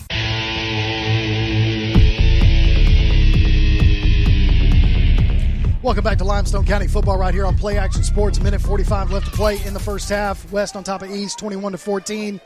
And we're right back to the action. So West comes out of the timeout with a 3rd and 7 ball at their own 38-yard line. Everybody's in tight. That's almost a wishbone right there, Todd. Yeah. So they're going to hand it off to Dakota Wilson around the far side. He's going to push his way forward. Still going to be short of the first down by about 2 yards. And so it's going to bring up 4th down and about 2 for the Wildcats. Let's see what the coaches want to do. We're about a minute and a half left to play in this first half. Looks like they're just content with letting the clock run all the way down. Maybe call a timeout right before they get a penalty and then punt. You think? I didn't see the punter come on the field. I didn't either. So they're going to try this. 4th and short. So 4th and 2. Ball at their own 43-yard line. Maybe they're going to try to draw East off. Yeah. Maybe. Everybody's in tight. Yeah. No, that's exactly what they're doing. They were trying to do a quick snap or do a delayed snap, and that's what they're doing. They're going to let this play clock go down unless they're going to – Patterson's going under center. It's an I formation. It's a weird I. It's really almost an offset wishbone. The two tailbacks, we're going to have a timeout by West on that one. So they didn't really make a hard attempt to really draw anybody. I don't know. That was kind of odd. So West Limestone calls their first time out with under a minute left to play in the first half. On top of East, 21-14. We got a couple of scores for you. I want to run down through. The scores tonight are brought to you by Limestone County Commission Chairman Colin Daly. Right now, Hueytown 33, Athens 0 in the second quarter. Holy smokes. Lexington 20, Elkmont 0 in the second quarter. Ardmore on top of Clements 35-13 in the second quarter. Tanner 21, Columbia nothing. That's also in the second quarter. And James Clements 21 and Lee 7 in the second quarter. So those are some of the scores from around the area. Thank you to our Limestone County Commission Chairman Colin Daly for providing those scores to us tonight. We're under a minute. We're about 50 seconds left to play in this first half. James Kennemer Stadium in West Limestone. It's the home of the Wildcats for this cross-county rivalry between East and West. 4th and 2, ball on the West Limestone 43-yard line. Back deep to receive the punt is number 14, Barrett Brown. It's a high punt. Oh, no, that's not a good one. No. It's going to bounce at about the 38-yard line and roll out of bounds. So, really, East Limestone with D, they're going to say, they got it down to 38 seconds. That was not 12 seconds worth of. No, that clock kept running after the whistle blew. I don't know how many seconds behind it, but maybe the officials can figure it out. Doesn't even look like they're really discussing it, though. So no, I think you got the side judge going out there to say something right now. There we go. Yeah. So Coach Pugh want to add some more time to that clock, which I don't blame him. No, because they've got good field position. They went ahead and spotted it. It went out of bounds at the 40-yard line. So good field position. We know that East Limestone can run the ball down. We'll just see if we can't see if they can't catch a break here. It actually, to me, looked like it went out around about the 36 or 38. Of course, we're on the opposite side of the field, so our view's not near what the officials We're not as high elevated as we sometimes are. So they're going to leave it at 30. I don't know. They keep looking. They're looking, but they're not moving. There we go. We got it put up. They got 43 seconds on the clock in the first half. So you think we're going long here a few times? I think you got to. You got two splits to the near, one to the far side. Gage Hill drops back to pass. He's going to do a little swing pass. Nice pass there. Caught by number 18. He crosses the 50, down to the 40. He's got room 30.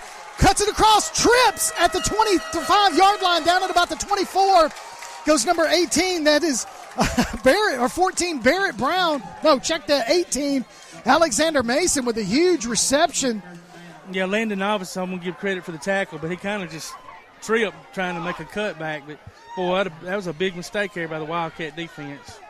The clock continued to run way before the official started winding his clock. So 22-4. They're just going to spike it in the ground to stop the clock. Ball is at the West Limestone 21-yard line. Good little flare pass. Have you ever seen anybody spike it from the shotgun position before? I don't know that I've seen that. Usually you're under center for that. Yeah, there's way too many things that can go wrong. Exactly. You know, when you can perceive it as a slip and a fumble or something. You know? I tell you, that's what they did. So, spike ball, 22 seconds left to play in the first half. East trying to punch this in and tie this ball game up going into halftime. One timeout, is that right? That's correct. One timeout. You got 2 splits to the far side. Now we're going to have 3 splits to the far side, 1 to the near side. Fortune Wheeler is the tailback to the left of the quarterback. He's looking to pass. Gage Hill, he's got his man, number 14, overthrown. Pass intended for number 14, Barrett Brown. Man-to-man coverage on that, and he was kind of shadowed by that defensive back, and just right off of his fingertips in the end zone. Yeah, I think it was, I believe it was number 15, Tucker Weatherford in coverage. Barrett wanted a pass interference. Unless he pulled his jersey or something on the cut, I didn't see anything. Yeah, that pass was a little overthrown. Yeah. It was just out of his reach. It was kind of right where it needed to be, so the defender couldn't get it. And, boy, it kind of almost went through his hands. Yes, just it did. Little, like you're right, a little overthrown. So Hill, he's got 2 splits to the near side. He's got 1 to the far side. He's got Fortune Wheeler to his left. Hill's going to take the snap. He's going to drop back to pass. He's throwing. There's a penalty flag on the play. It's going to be tipped. He had a receiver that slipped on the far side, and one looked like he ran the wrong route. The penalty flag on the play. Pass intended for number 20, Anthony Killen. So it's going to be holding a false start on the Indians. Going to move them back a little bit more. We got 11 seconds left to play in this first half.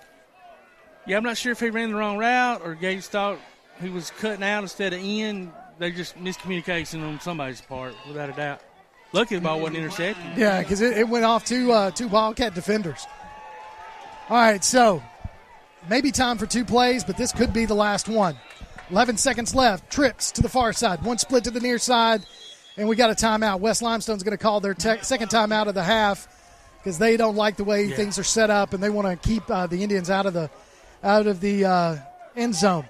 You can look for the monthly Play Action Sports column in Athens Now. We'll update you on what's been going on and happening in local sports as well as upcoming games and events. The paper is free and available at businesses all around the area. So, Todd, what do? You got to throw to the end zone. Yeah, I mean, you've got 2 chances here at it. Obviously the line's got to block, keep the West Limestone defenders out, and if you're Gates Hill, you've got to make a good decision with the ball. Just don't try to cram it in there. Especially on this attempt, being third down, you want to have that another chance to fight for that touchdown. So, be interesting to see what they do here. Maybe a little like a while ago, I thought they were going to throw a fade off into the left corner.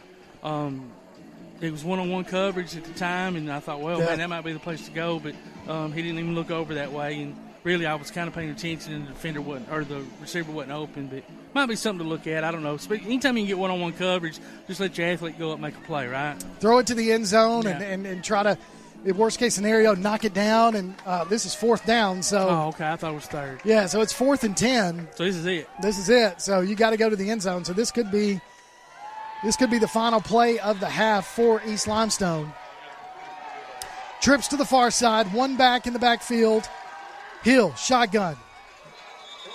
And so you got another false start, and it's going to be against the Indians, and that's going to move them back another 5 yards. And I think it's going to be Fortune Wheeler again. He's been doing that a little bit tonight where he's kind of trying to get a little half step, a little lean, and they're calling him on it. What's that, 5 at least? I don't know. They're not all against him, but that's at least 5 false start. Yeah. Yeah. So 4th down, 4th and 15. With 10.3 seconds left, we're going to do that point because they've got it up there as well. So 10.3, now they're going to move it up to 11.9. They're going to give them an extra second. 21-14 is your score. West Limestone on top of East Limestone as East is on there at the West 26-yard line trying to get a score before halftime. Trips to the far side. There's a rush. Hill's going to have to run it. He's got some room to the outside. He's at the 10. He's going to be brought down at about the 5-yard line. Clock's going to run. It's going to stop at about the 10-yard line. I said 5. They're going to mark him down at the 10. He picks up the first down, but they're at 1.8 seconds left, and they got to get to the line and try to spike that. Yeah. I don't think they're going to have any time left. I That didn't take 1.8 seconds, so that's where you need to be under center. That's what I agree. When you're snapping it, I mean, you're just boom. Yeah. So with no time left, that's going to end the first half here in West Limestone, James Kennemer Stadium. It's the home of the Wildcats as they go into halftime with a touchdown lead, 21-14, on top of their cross-county rivals, East Limestone Indians. Hey, we're going to take a break, Todd. We're going to come back, and we're going to hear both bands at halftime. You're listening to Limestone County Football on Play Action Sports.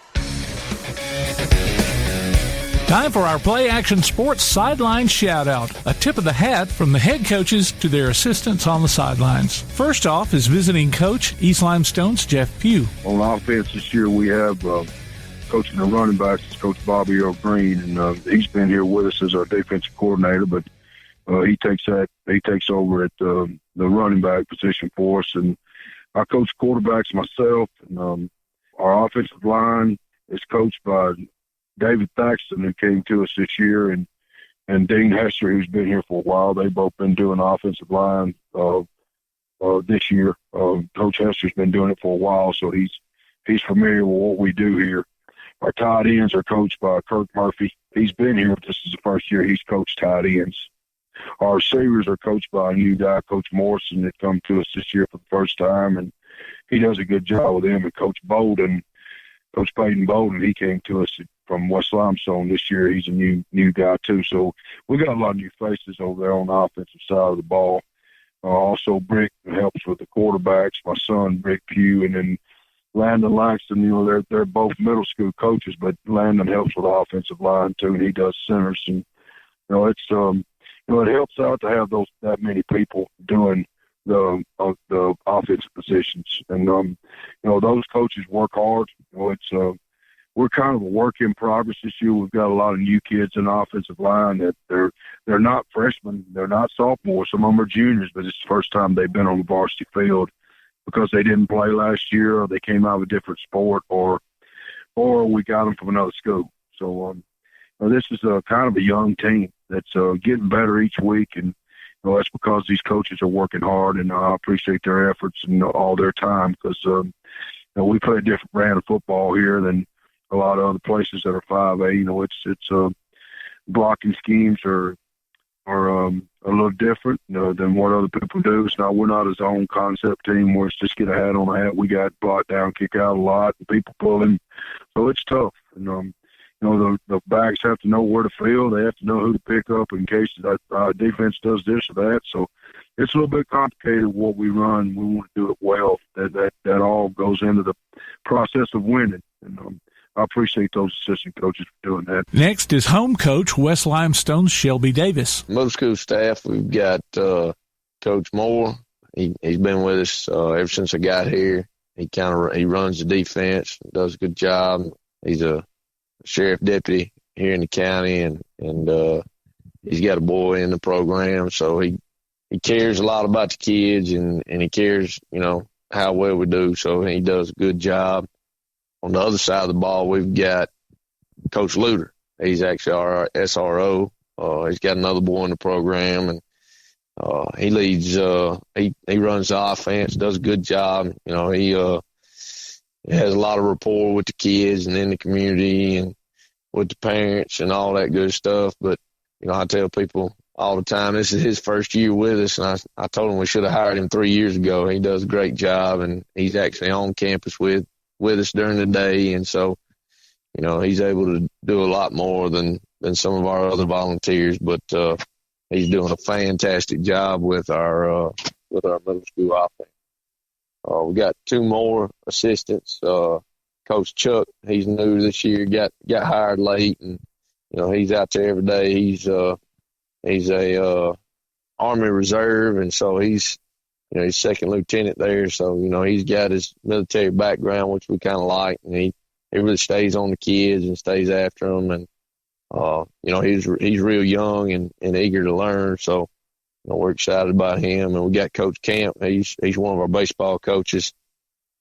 He's kind of doing us a favor by helping us out with some football this year. But he's another young guy. We'd like for him to to learn all he can so that he can help us in the future. But all four of them do a good job with those middle school kids. They're 3-1, I believe, and they're doing a great job. We're real excited about that group they've got. I think we've got over right at 40 kids there, 7th and 8th grade. So, they're doing a great job. Can't say enough about them. That's tonight's Sideline Shoutout. We'll be back with a halftime show after this from Play Action Sports. Stick around after local high school football coverage this season as we announce our Lawlers Fans of the Week. Just go to pasnetwork.net and register. Then listen during the postgame show of each regular season game as we pick the winner of a $20 Tasty Buck from Lawler's Barbecue. The next Fan of the Week could be you from Lawler's Barbecue and Play Action Sports. Welcome back to Limestone County football right here on Play Action Sports. Right now it's halftime. Your score 21-14, West Limestone on top of East Limestone. But here are the sounds of the East Limestone marching band.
Ridgeline Construction knows how important home is to you.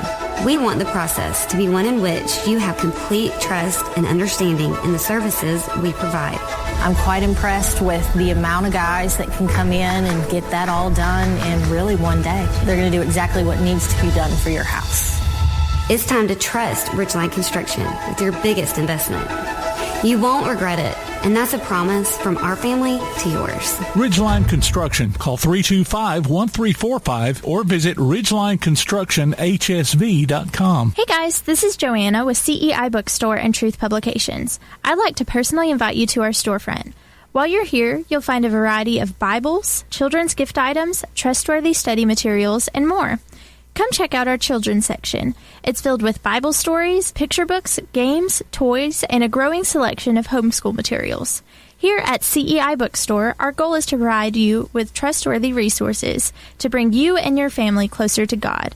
Stop by, and our friendly staff will be happy to help you find material that fits you and your family's needs. CEI Bookstore and Truth Publications. Taking his hand, helping each other home. Hey, this is Jim from Lawler's Barbecue. A lot of you folks out there keep asking where we cook our barbecue because you don't see pits and smoke. Well, guess what? You never will because we cook it in Lewisburg, Tennessee at our USDA facility so that we can maintain consistency and quality. So no matter which store you come to, you get the same great taste. Philip's been cooking barbecue since 1978, and I promise you, he's got the hang of it. He's been doing it so long, he doesn't want to be cremated. He's asked to be slowly smoked over glowing hickory coals. So come try some Lawler's Barbecue at any of our 7 locations today. Lawler's Barbecue, cook slow, served fast. Davis & Cole LLP in Athens has served the area assisting individuals and businesses with bookkeeping, tax preparation and filing, and routine accounting. Davis & Cole LLP, 105 South Marion Street in Athens. Call 232-9994. Davis & Cole LLP. We're back in at halftime right here in James Kennemer Stadium. As you are listening now to the sounds of the West Limestone Wildcats marching band.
Ladies and gentlemen, West Limestone High School, Warren County Marching Band, Come on out to Village Pizza on the Athens Square for the best freshly made pizza, wings, pasta, sandwiches, salads, and more. Folks from all over the Southeast rave about their food, service, and great atmosphere. See for yourself. Village Pizza, 222 West Market Street in Athens. Since 1951, Cream Delight in Athens has been a Valley tradition. From their upside-down banana split and milkshakes to chili dogs and pretzels, Cream Delight has served generations from the same walk-up location. Cream Delight, 401 West Washington Street in Athens. Whether you're in the market for residential or commercial property or looking to sell your current home, land, or building, make your first call to the Phillips team at Alabama Real Estate Solutions. Paula and James can help you with everything you need, whether you're buying or selling. Call Paula at 777-4916 or James at 656-2370. You can also see their listings online at alrealsolutions.com.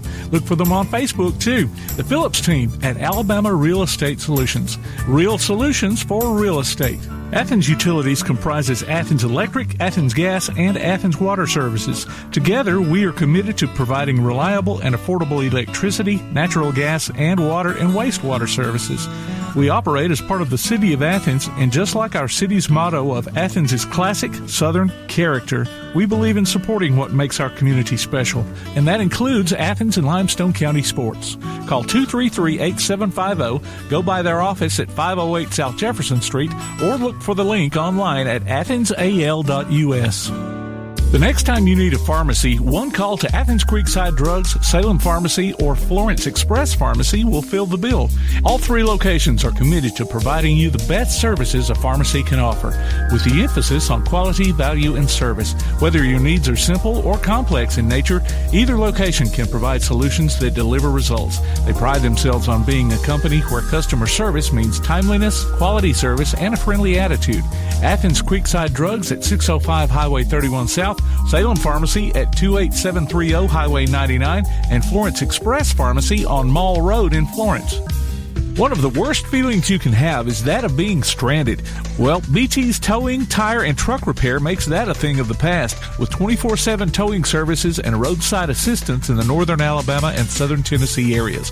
But that's not all. They also offer truck and trailer repair, mobile welding, brake service and repair, new and used tires, and other major and minor repairs. Their name says it all, BT's Towing, Tire, and Truck Repair. For 24/7 response, call 497-8234. That's 497-8234. BT's Towing, Tire, and Truck Repair. The Play Action Sports Report is back in podcast form. Look for it every Wednesday on your favorite podcast platform. The Play Action Sports Report. Scores, interviews, highlights, and more from school, youth, and amateur sports in Athens and Limestone County. The Play Action Sports Report every Wednesday on your favorite podcast platform or online at pasnetwork.net. Welcome back to Limestone County football right here on Play Action Sports. We're at halftime in West Limestone at James Kennemer Stadium. And your score, West Limestone 21, the East Limestone Indians 14 tied. I tell you, man, that first half was kind of everything we expected, but from an offensive standpoint, you know, both teams able to kind of get up and down the field, but East Limestone really kind of shooting themselves in the foot with a lot of penalties. Oh, killing themselves with penalties, especially that one series when they were down here, went from 2nd and 1 to 3rd and 17. You know, just silly. I don't know how many false start penalties. Like I said earlier, at least, you know, this is an intense rivalry. There haven't been any silly late hits or out, you know, punishing hits out of bounds, things of that nature. But it's hard to keep a drive alive when you keep on moving backwards, you know. But to me, the story of the first half was West Limestone, I won't say dominance, but they both sides of the ball, defense and offense, they pretty much held East Limestone at bay and were able to create holes and did a good job blocking on pass plays. And a lot of those plays weren't even, you know, they were simple, for lack of a better word. You know what I mean? They were just meant, like you said earlier, designed to get a first down or just a few yards here or there, and then turn out to be, you know, 86-yard touchdowns. Yeah. You know, so it'd have been interesting to be in each locker room, like I was saying off air, to see, you know, what was being said, how it was being said. I think you'll see a different East Limestone team in the second half, and maybe not as many silly penalties, but well, to be told. Yeah, and we know what Coach Pugh's like. I mean, he's an intense individual. 14 years as a head coach. He's the winningest coach in East Limestone history, and one that led. It says a lot. I mean, we've had a lot of good coaches through the years and a lot of good teams through the years, and he's been such an instrumental part in our program and our school history. Led the Indians to their first 14-win season. Yeah. And then got Coach Davis, who's his maybe fourth year, and he's really. I mean, he came in and turned it around and did it quick, and it's like it's like you said during the break. I mean, he's gotten this community and these players to really buy into to what he's trying to accomplish, and that's showing on the scoreboard right now. Like I said, 21-14 touchdown lead right now over the crosstown rivals from East Limestone. You're looking down on the field right now, both teams in their separate end zones stretching, and East Limestone's a much bigger school. Yet, as far as the amount of kids on the field, West isn't that far behind them. So he's gone out to those hallways, and he's gotten kids to come out and play, like you said, buy into what it is they're doing. And, man, when you can do that, you're going to have some success, and certainly they've done that. Just to kind of recap what happened in the first half from a scoring perspective, Fortune Wheeler, he's kind of the workhorse for the Indians. I mean, he had a touchdown run of 90 yards on the second play of the ball game to put East Limestone on top 7-0. And then Colin Patterson, after a huge run by Dakota Wilson, gets it all the way down to the 1. And then, Patterson ends up using every bit of 6'5" to punch it in on a quarterback sneak. Extra point was blocked. East Limestone had the lead 7-6 throughout the first quarter. Then we get into the second quarter and things started to change. You referenced a little flare pass that was really just designed to get a first down for West Limestone. It was 3rd and 10, and Dakota Hilliard ended up taking it 86 yards to the house. Incredible run. And then again, West Limestone gets the ball back. The 2-point conversion was good, by the way, after Hilliard's touchdown reception. But that took them 14-7, West Limestone, and then West Limestone drove down, and Bradley Smith was able to get it in from 26 yards out with 4:40 left to play in the first half. And then Fortune Wheeler, again, with his second touchdown run of the night from 24 yards out with 2:42. And that's where we're at, 21-14 right now as we get ready for the second half. Yep, and I expect nothing but more of what we saw in the first half as far as, there's been some hard, clean hitting and big plays and things of that nature. And it's, I think we're in for, maybe one of those type games, whoever's got the ball last type deals, So what we can do is we're going to talk about the Coaches Show right now. You can listen to the Coaches Show Tuesdays through Thursdays on 1080 AM WKAC. We'll talk to local coaches and get their scoop, get the scoop from them on their teams. And I'm sure that we'll talk to, Coach Davis and Coach Pugh there and talk to them and get their thoughts on tonight's ball game as well. But you can go to, WKAC Sports page if you miss it at WKAC1080.com and click on your team's link to find the archives and listen to what your coaches had to say about their respective teams. So we're ready for third quarter action as West Limestone won the coin toss to start the game, deferred to the second half, so they're going to get the ball to start this second half. Back deep to receive for West Limestone is number 36, the tailback, Dakota Wilson. Kind of a rough kick right there. Fielded at the 30-yard line by number 7, and he's going to force his way forward to about the 39-yard line. Goes number 7. That's Brooks Poff on the return. And it was Brent Abernathy on the tackle. Brooks did a good job fielding that because he almost had to go down his knee to catch the ball, but was able to keep his knee up off the ground to gain a few more extra yards. So they're starting out with some really good field position right off the bat. So they're going to move the ball back a yard. Say he got to the 39-yard line. So it'll be 1st and 10, West Limestone from their own 39-yard line.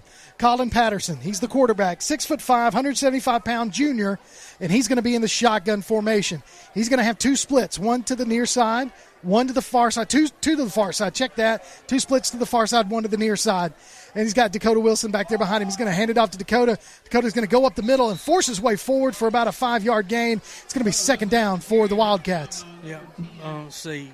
Cameron Pace and it looked like Caden Newton in there on the tackle.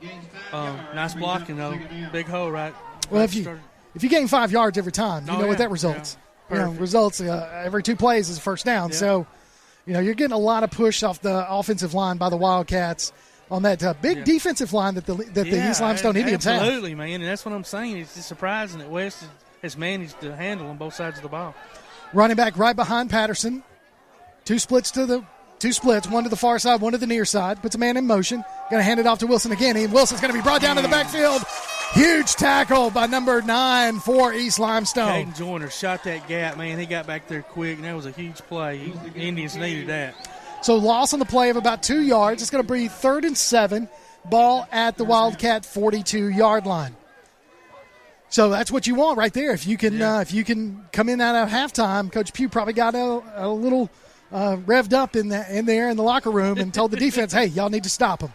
Yep, and so far they're listening. We'll see. 3rd and 7, two splits to the far side, man in motion, one to the near side. They're going to hand it off to Dakota Wilson up the middle. Dakota's going to spin. Ball comes out. Ball comes out.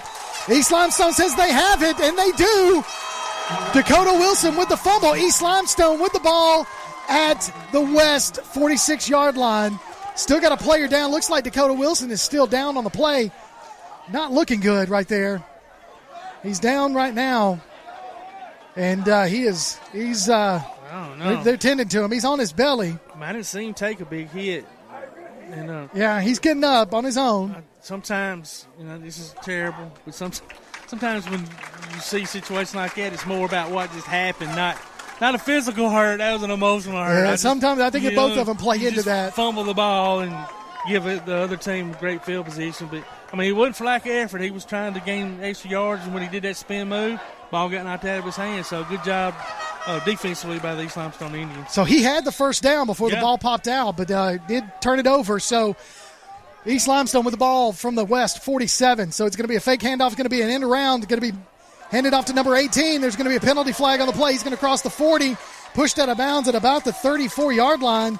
Goes number 18, Alexander Mason. Yeah. So like I said, penalty flag on the play. That's probably going to be a hold, don't you think? Where that one came in at. Or blocking the back. No, they're going to say. Oh wow. Huh. Yeah, that's going to be against the Wildcats. Wow. So that's a big deal. Jacob Wiley did a good job of running East Limestone running back out of bounds, but how many yards are they moving at? 10? So they're going to take it from the end of the run. So that's going to give East Limestone a first down. So the ball's going to be at the West 27-yard line. So what was the call? I didn't see the call. Either. Yeah, it was just against face mask. Oh, face mask was the call. Huh. So 1st and 10, East Limestone from the Wildcat 27. It's going to be handed off to Wheeler. Wheeler's going to cut it up the middle. He's going to take one hit, going to bounce off of one and get brought down by the second two. Nice gain there by Wheeler. Brings up 2nd down and about 6. Yeah, Landon Davis and Jaden Cosby there. Jaden did a good job of hitting him. That was a nice cutback. You can see that hole open up, and he did a good job of reading where the hole was. But West Limestone did a good job of shutting it down pretty quick. So right now, this ball game is going by fast. It's because both of them are keeping it on the ground. Exactly. This is one of those old kind of facts. That's what you want. I love it. I do too. The smash mouth. So Wheeler's going to get the ball again to the near side. He's going to be brought down probably at the line of scrimmage. We're going to be hit at the line of scrimmage. Brought down for about a yard carry on the play. It's still going to be 3rd down. And just East trying to make something happen. Yeah, Brody Pepper and number 12, Jonah Smith there on the hit.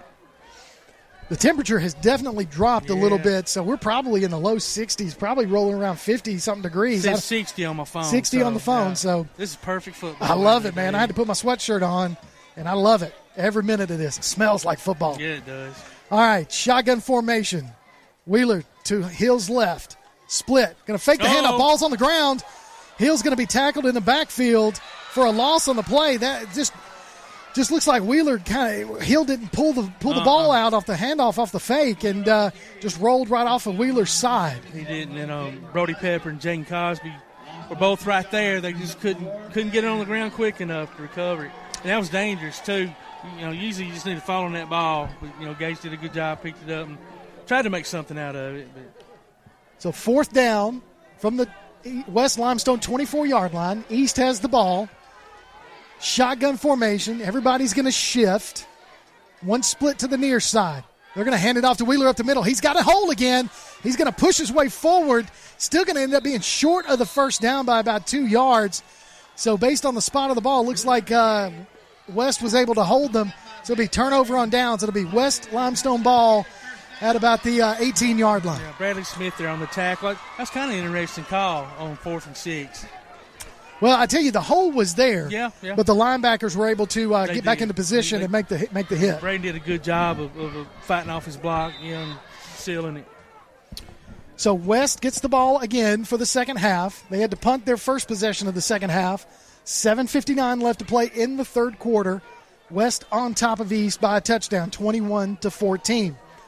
Ball spotted at the 18-yard line. Patterson in shotgun. Got one split to the far side, one to the near side. They're going to hand it off again to number 36, Dakota Wilson. He's got the ball, and he pushes his way forward to about a 7-yard gain. Wilson able to come back from that being kind of shaken up on the previous possession. And, it was a fumble on the play on the first possession. That's what it was. Yeah, I think that was more feelings hurt than ankles hurt. Yeah. Well, he's back in the ball game, and he got a 7-yard gain, brings up 2nd and 3 for the Wildcats. Yeah, Cameron Pace and Alexander Mason there on the tackle, but not until after you said like a nice 6-yard gain. So Patterson, shotgun. He's got Wilson behind him, one split to the near side. He's going to go with 2 on the far side. So they're looking to kind of spread this field a little bit. Patterson just kind of throws it to number 32 off of his hands. Pass intended for number 32, Dakota Hilliard. They gave him the catch. So it was an interception. Oh, I thought West receiver caught that ball. Wow. Well, it came off of Hilliard's hands, so I guess number 17 looks like he's the one that came up with the ball. Roman Scrimsher with the interception. Wow. That's 2 possessions for West in the second half. Both of them result in turnovers. And this time, field position's really bad for West, good for East. But good job there, I guess, by Roman, because it certainly looked like a completion, but we're on the opposite side of the field. So ball at the West Limestone 32. Hill in a quarterback. He's looking to pass, spreading the field. He's going to throw it to the end zone. It passes for number 14. It's going to be intercepted. Looks like it could be intercepted. No, they're going to say it was incomplete. Pass intended for number 14, Barrett Brown. Both of them came down wrestling for the ball. Number 21 for West on the coverage. Yeah, Jacob Wiley did a wonderful job in that coverage. Gage Hill threw that ball had a little bit too much air under it, but he did get hit right at the release. But good job by Barrett as well to kind of break it up, because that ball should have probably been intercepted. Yeah, it had a little too much air. We talked about Gage earlier in the first half. Wished he had put a little more air on one of the pass plays. That one he had just a little too much. So everybody else is in tight, but Gage Hill's in shotgun formation.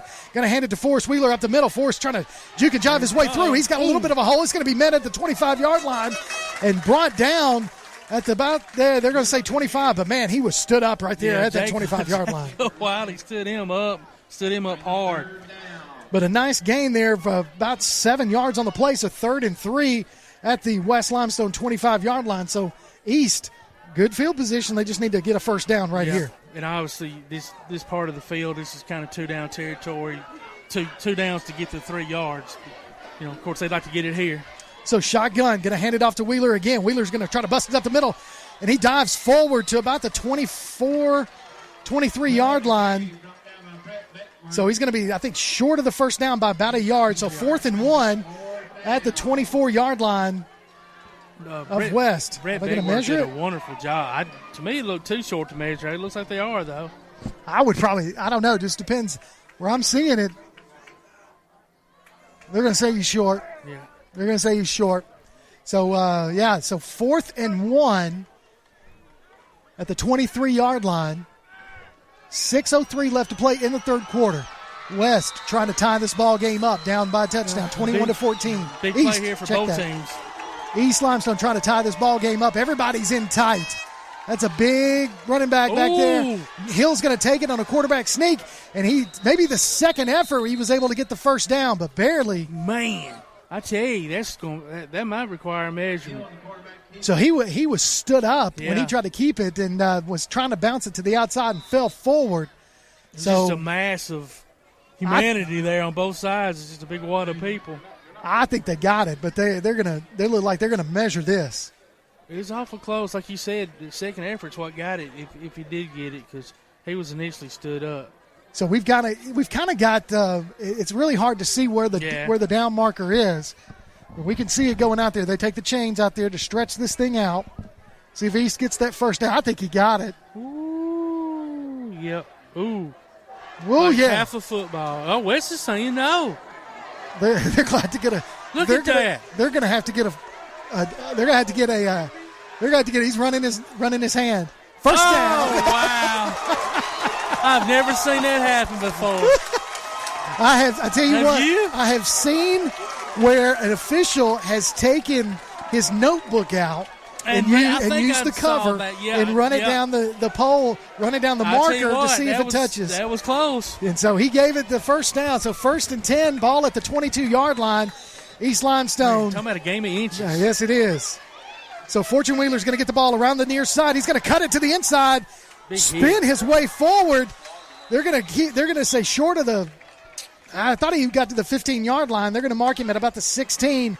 So second down, 6-yard pickup on the play by Fortune Wheeler. Yeah, that was a good hard run, and Landon Novice came in and popped him really good, but he got a 3 more yards after that initial first hit. So second down, 5:18 and counting left to play in this third quarter. East Limestone been on West Limestone's side of this field for both of their possessions after 2 turnovers by West Limestone to start the second half. Shotgun, fake for Fortune Wheeler, going to give it to the second man through. That's number 18 for East Limestone, and that is Alexander Mason. Alexander Mason gets a couple of yards on the play, still going to be short, going to bring 3rd and 3 for the Indians. Ball at the 14-yard line. Kenan Floyd and Jonas Smith there on a big hit, but that was a pretty nice little play. Initially, it looked like it was going to go somewhere, but hole filled up quick. So Hill and Wheeler trying to get everything set in the backfield. We're going to shift some people to the left side, from the left to the right. Wheeler's going to take the ball up the middle. He's got a little bit of a hole, but, man, I'll tell you what, as soon as you think he's got a hole, that linebacker steps in and closes that gap. But I think he got the first down. He is at about the 11-yard line. I tell you, you're right. West Limestone's linebackers do a really good job, man. Yeah, they gave him the first down. So 1st and 10, East Limestone trying to get into, they are in red zone territory, wanting to put this touchdown on the board. They have dominated this third quarter. Again, West Limestone's had the ball twice, and one was a fumble, the second one was an interception, and East Limestone trying to capitalize. Fortune Wheeler takes the ball to the near side, spins, and is lifted and brought down to the ground. About a 3-yard pickup on the play to about the 9-yard line is where they're going to spot him. So second down for the Indians. Landon Novice is the one that picked him up and threw him down, but really Brett Beckworth's the one that made the play because, man, he stopped him and made him have to cut back inside, and that's how Landon was able to make that good hit. So 2nd and 8, ball at the 9-yard line. West trying to hold tight, keep the Indians out of the end zone. However, East is trying to punch it in to tie this ball game up. Shotgun, Hill. Going to be a false start against East Limestone. Got to be. Yeah. Another false start. Yep, that's several on the night for East Limestone. And that's going to move them back. So we're at 3:30 left to play in the third quarter. False start penalty. Ball is going to be marked at the 14-yard line.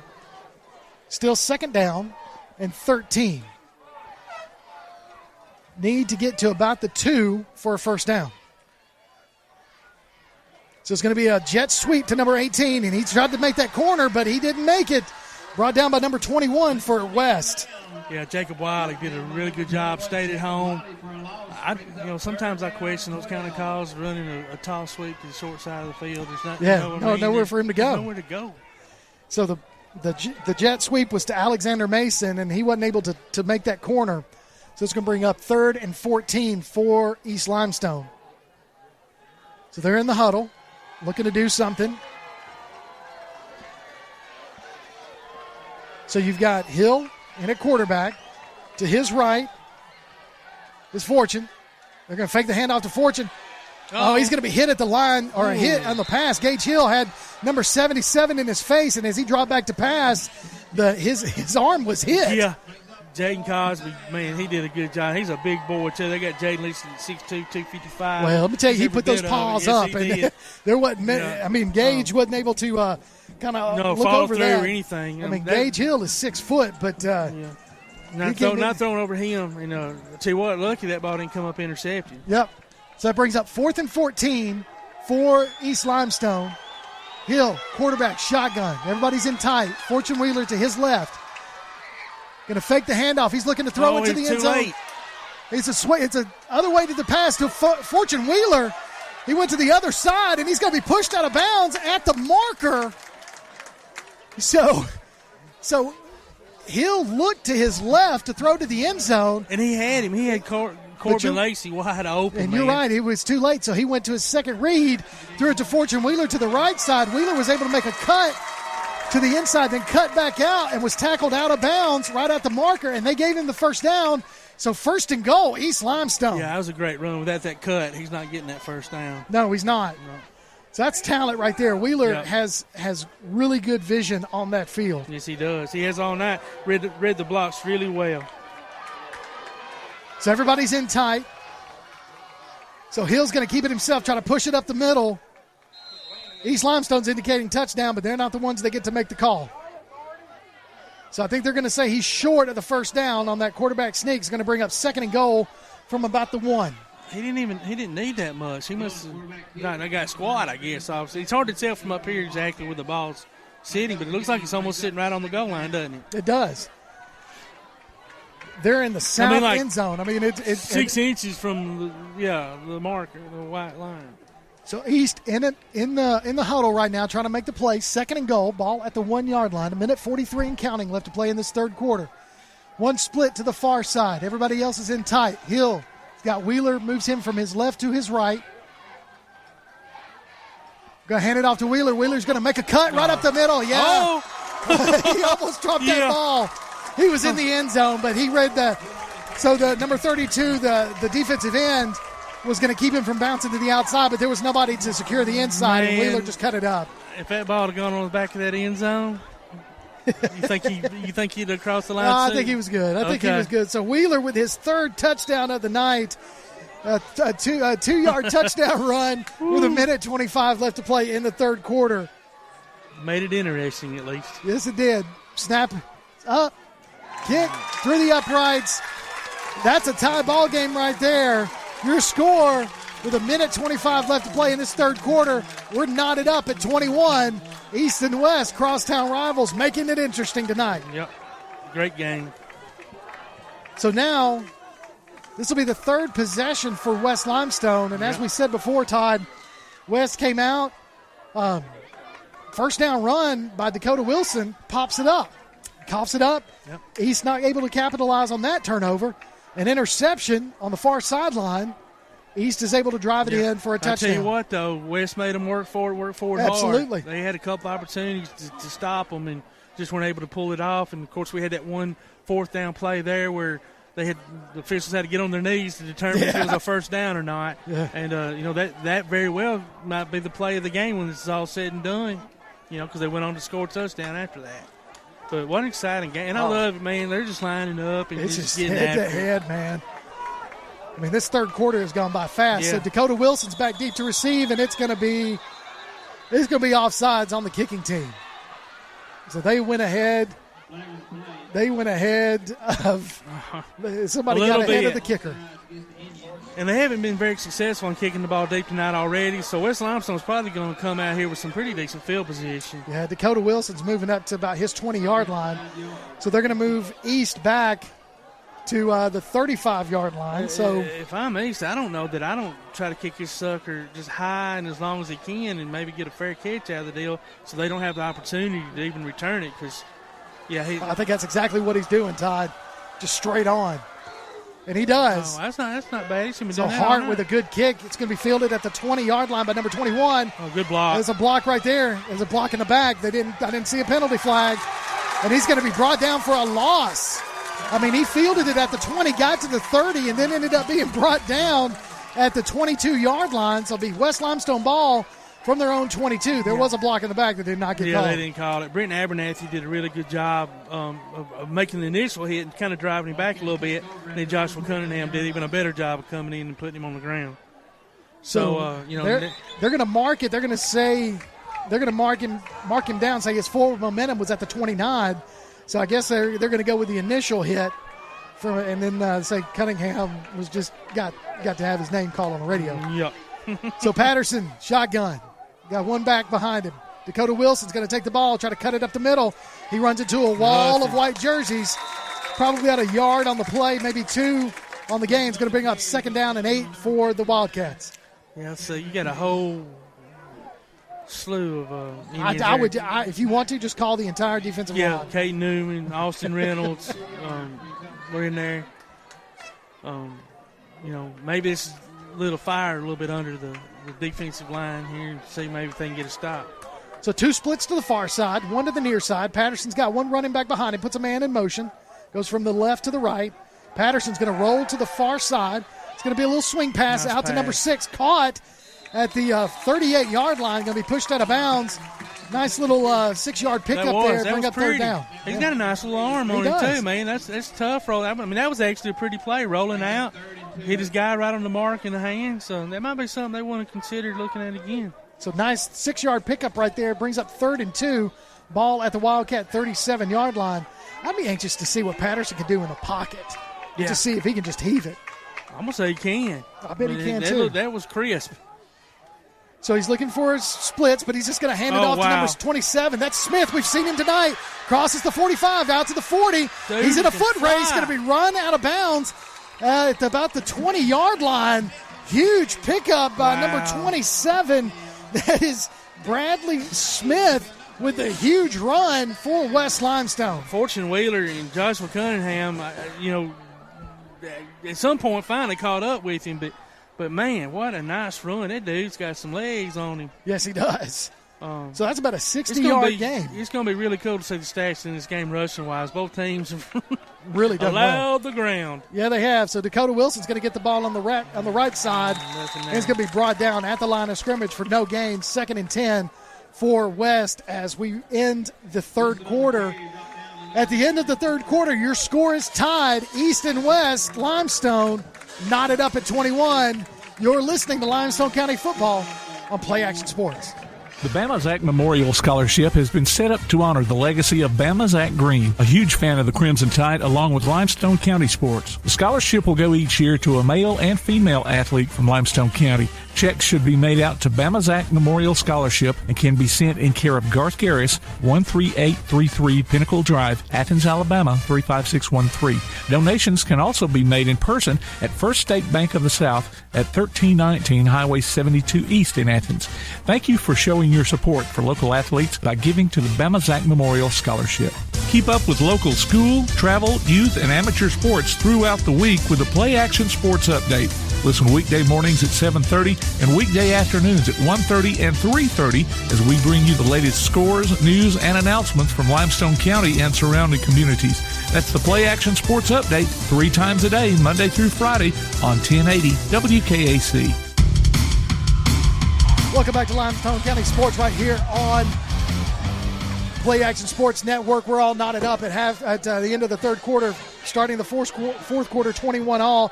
Here's some scores from brought to you by Limestone County Commission Chairman Colin Daly. Hueytown 54, Athens 14 in the 3rd quarter. Tanner 34, Columbia 0.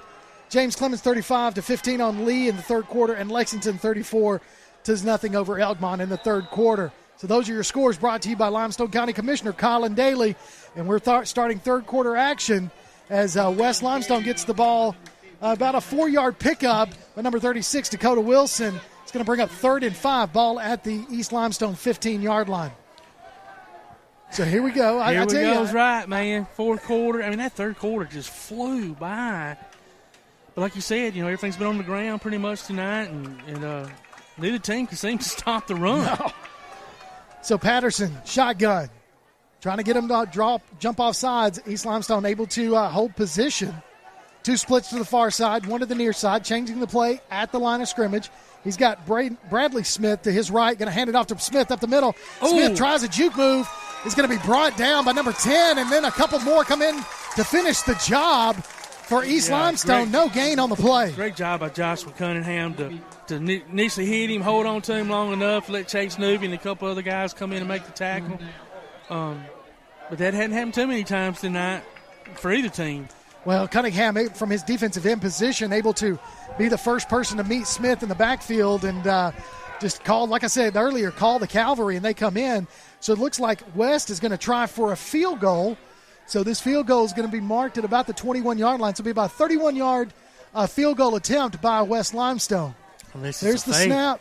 There's the kick. It's up. Good. It looks like it's got enough leg, and it does. Field goal is good. That's a big deal right there. Field goal kicked by number 35, Mako Bartman, puts West Limestone on top, 24-21. Yes, it was. That would have gone another good 10, 12 yards. Probably about another 10 yards. That might have been it. That's probably, unless he was holding back.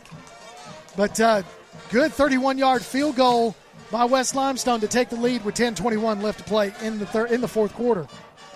So a lot of scoring tonight. From both teams. But, again, East with the ball, going to probably get good field position here because, to be honest with you, West has not been kicking the ball very deep on kickoffs. Neither team has, and I don't really understand it because, obviously we saw the last kick for East Limestone was pretty deep. He just kicked a 31-yard field goal that could have gone 40. I don't know. I just find it odd. Maybe they just don't want to set up some sort of return or something. But if you don't want to do that, I just soon see a squib or something hard, But they didn't call and ask me, Kurt. No, they don't. I think Coach Pugh's got a pretty good idea what he wants to do. Neither coach asked me about game plans this week. I'm surprised, but they didn't. Maybe next year. Yeah. So Bartman's going to kick off. Ball spotted at his 40. He's going to kick it off. It's just a line drive kick. It's going to bounce at the 20 and just keep rolling. Kick, it is. It's going to be picked up at the 5-yard line. Plenty of room right there to run it up past the 20. He's got room. He's at the 40. 45. Crosses the 50. Stiff arms the defender. Rolls out of bounds at about the 39-yard line. Goes number 18 for East Limestone, Alexander Mason. Listen, picks it up at his 5-yard line, shot it up, and returns it all the way down. They're going to say he's marked down out of bounds at the 37-yard line of West Limestone. Huge run. Mako Bartman was able to finally bring him down, but he basically just kind of slowed him and got in his way. He didn't really tackle him, but yeah, what an incredible return. That was kind of all on his own because, like you said, that could have been dangerous. Like we could have been looking at East with the ball on their 5 right Absolutely. there. So shotgun going to hand it off to it's going to be a handoff to Fortune Wheeler, and Wheeler tries to take it to the near side and not able to turn that corner, but a 2-yard pickup there for 2nd and 8 for East Limestone. Bradley Smith does a phenomenal job on that linebacker position to just, name's line of defensive end, but just stringing it out, man. Yeah. Not letting him go anywhere and then finally being able to make the tackle. He's done that all night tonight. Really, the whole West defensive front has. So you got West Limestone. They're going to switch their players from one side to the other. So go strong side, weak side. So they've got a 6-man front right now. Yep. And Hill's going to drop back to pass. He's going to try to throw it deep to his receiver in the end zone. It's going to be right out of the hands of number 14, Barrett Brown. Just kind of too far inside. You know what, though? I'm going to have to blame that on the receiver. And Barrett's actually down. But you know what? I think it's one of those, again, I know I should have had it. Injury. No, he's up. He's up. Well, what he did, he the ball was a little bit more inside, and he still stayed outside, and he wasn't able to make a move on it. And he should have been able to. I think he thought the ball was going to come to him. Jacob Wiley was in really good position, but that could have easily been a touchdown. So the handoff to Wheeler up the middle. Wheeler's going to get to the 35, down to about the 28, and there's a penalty flag on the play.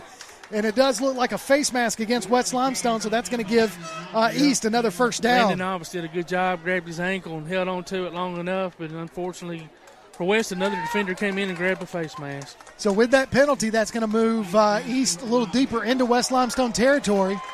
And your score right now with 9 minutes left to play in the ball game, West on top, 24-21 of East, but East is on the move, and they're gonna mark this ball a little deeper and move it past the 20, probably down to about, I bet they move it to at least the 15-yard line. And that's it. Now they're going to take it one more and put it on the 14. So it's going to be 1st and 10, East Limestone from the West 14-yard line. Yeah, that's a big penalty. So Hill in at quarterback. He's in the shotgun. He's got Wheeler to his left. Whistles are blowing right now. So officials have got a timeout right now. We'll see what they're doing. They're talking it through. I can tell you that the play clock did start. The game clock did keep going. Reset it. I don't know. Yeah, they're not. It was at least another 30 to 45 seconds came off the clock. Easy. So they need to add some more back. I'm not sure who's telling what, but the clock official is keeping that thumb on the wrong side of the trigger. Something's happening up there. So they're discussing it to figure out how much more time they need to put on the clock because after the face mask. Yeah, I'm like you. That was a good 30, if not 40 seconds. So they're going over to tell him what to add on. So I said 8:30. Right now it's at 8:35. And West breaks the huddle. Move it back to about 9. So now that's exactly what they do. They move it straight to 9. So they add 25 seconds on the clock. Now the clock's running. So we're under 9 minutes left to play in the ball game. A lot of shifting. 1st and 10. Going to hand it to Wheeler around the near side. He's going to cut it back up to about the 5-yard line. Pushed out of bounds. Can't see where they got it spotted. They're going to say spotted at about the 2. Now that official's got him at the 5. So it's going to be second down. No, first down. Landon Novice. I can't see it from this far out. I can't see it either. Yeah, they're going to say second down. Second down and 5. So 2nd and 1 for East Limestone. So we're on the visitor side, and once they get down to about the 15-yard line on either end zone, we can't see where the ball gets marked. So Fortune Wheeler's going to take it. He's got a hole right up the middle, and he's going to take it into the end zone 5 yards out. Fortune Wheeler with his 4th touchdown run of the night. Really good block there by number 18, Alexander Mason. Really good, man. Pushed the linebacker, got a little bit of the end out of the way, and he was able to cut it and run right in the end zone. 4 touchdowns, pretty decent night. What do you think? I would say so. Like I said, he had that first one of 90 yards out, and then he's just continued to do his job. He's got to be all night long. 200 plus for 4 touchdowns. I would think so. Might be in consideration for player of the game. We'll have to wait we'll and see. have to talk about it. So Landon Hart's kick is up, and it's good. And with that, East Limestone takes the lead, 28-24, with 8:14 left to play in this ball game, Todd. And this second half has turned out to be just as exciting as the first half. Yeah, this game's been played out, built just like everybody's talked about all week. Everybody knew it was going to be a battle. I mean, if you look around this stadium, man, look at all the people standing up, standing room only, folks, if y'all aren't here. I mean, both sides, visitor and home, are filled to capacity, and then you got people just standing along the fence line, man. It's an awesome scene. You can't get the concession stand. No, you can forget that. I wanted me to get a Diet Sun Drop. Can't get one, Well, listen, you can download a copy of this game or listen to it on demand by going to PASnetwork.net. There's a streaming schedule of upcoming games and links to our mobile apps, too. And we're just excited to be here tonight in the home of the Wildcats at James Kennemer Stadium in this cross-county rivalry between these two teams. And this game is everything that we expected it to be between East and West. And East able to punch it in for 5 yards out. Fortune Wheeler with his 4th touchdown of the night, putting the score 28-24 right now, East on top. So there's the kick. It's high, end-over-end kick. It's going to be fielded at about the 19-yard line. But number 21 for the Wildcats. He's going to cut it. Somebody's hanging onto his jersey. He's got some more room, and then he's going to be brought down at about the 26, 27-yard line. So 1st and 10, Wildcats from their own 26. Really good return. I think you had a couple people there grabbing at him. Corbin Lacey had his jersey there for it seemed like about a yard. Couldn't hold on, And this is when the weight room stuff comes in, right? Absolutely. All the leg presses and all that stuff, and able to just pull away from a defender because you did what you were supposed to do during the off season. So Jacob Wiley with the kickoff return for the Wildcats. 1st and 10, ball at the 27-yard line. 8:06 left to play in this ball game. East on top of West, 28-24. Patterson, shotgun. He's got trips to the near side. He's going to do that flare pass that they did earlier with success, and it's caught by number 11. That is Parker Cook. Parker Cook with about a 2-yard, 3-yard reception, but he was brought down almost right after he caught the ball. Chase Newby, Caden Joyner, and Joshua Cunningham, they'd seen that play one too many times, and they read it that time. So he picked up 2 yards on the play, so it's going to bring up second and 8. Man, it didn't even seem like he was able to pick up anything. I know, right? So quick. And the only reason I'm doing that, I'm not looking at the scoreboard. They've got it wrong. I'm looking at the yard marker over here. Yeah, you're right. You can tell. So Patterson's got trips to the far side, one split to the near side. He's going to roll to the far side, throw against his body, and he just, wow. His pass intended for number 23, Elijah Spry, and I don't know why he was hesitating, because Elijah was open way like 2, 3, 4 seconds prior to him releasing the ball, and then when he did throw it, I'm not sure where he was throwing it. Yeah, I mean, Elijah was sitting there right there in the flat, like, hey, and dude, standing there, and there was nobody around him, but he just overthrew him, and so that's going to bring up third down for the Wildcats. So third, they're saying 10, but I'm telling y'all, it's 8. You can tell it's about 8. So ball at about the 29-yard line. Trips to the near side. Patterson's going to roll to the near side. He's going to throw against him. So they'll screen pass to Smith. And Smith is going to get the first down. Oh, it's close, sure. Boy, I tell you, boy, that's that little flare screen. I mean, the linemen did their job. They let everybody run in. Was pretty. And so number 27, Bradley Smith, with the reception, picks up the first down as the ball is spotted at the 38-yard line. And Colin did a wonderful job, man. Held on to the ball just long enough to let that defender come in. And, you know, and one thing I've never understood, and I never will, is why isn't that offensive lineman downfield when you run a screen?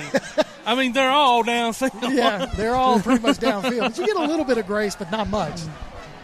So trips to the near side, one split to the far side. Shotgun formation. He's got Bradley Smith beside him. He's going to fake the handoff to Bradley. He's going to hit it to number 11.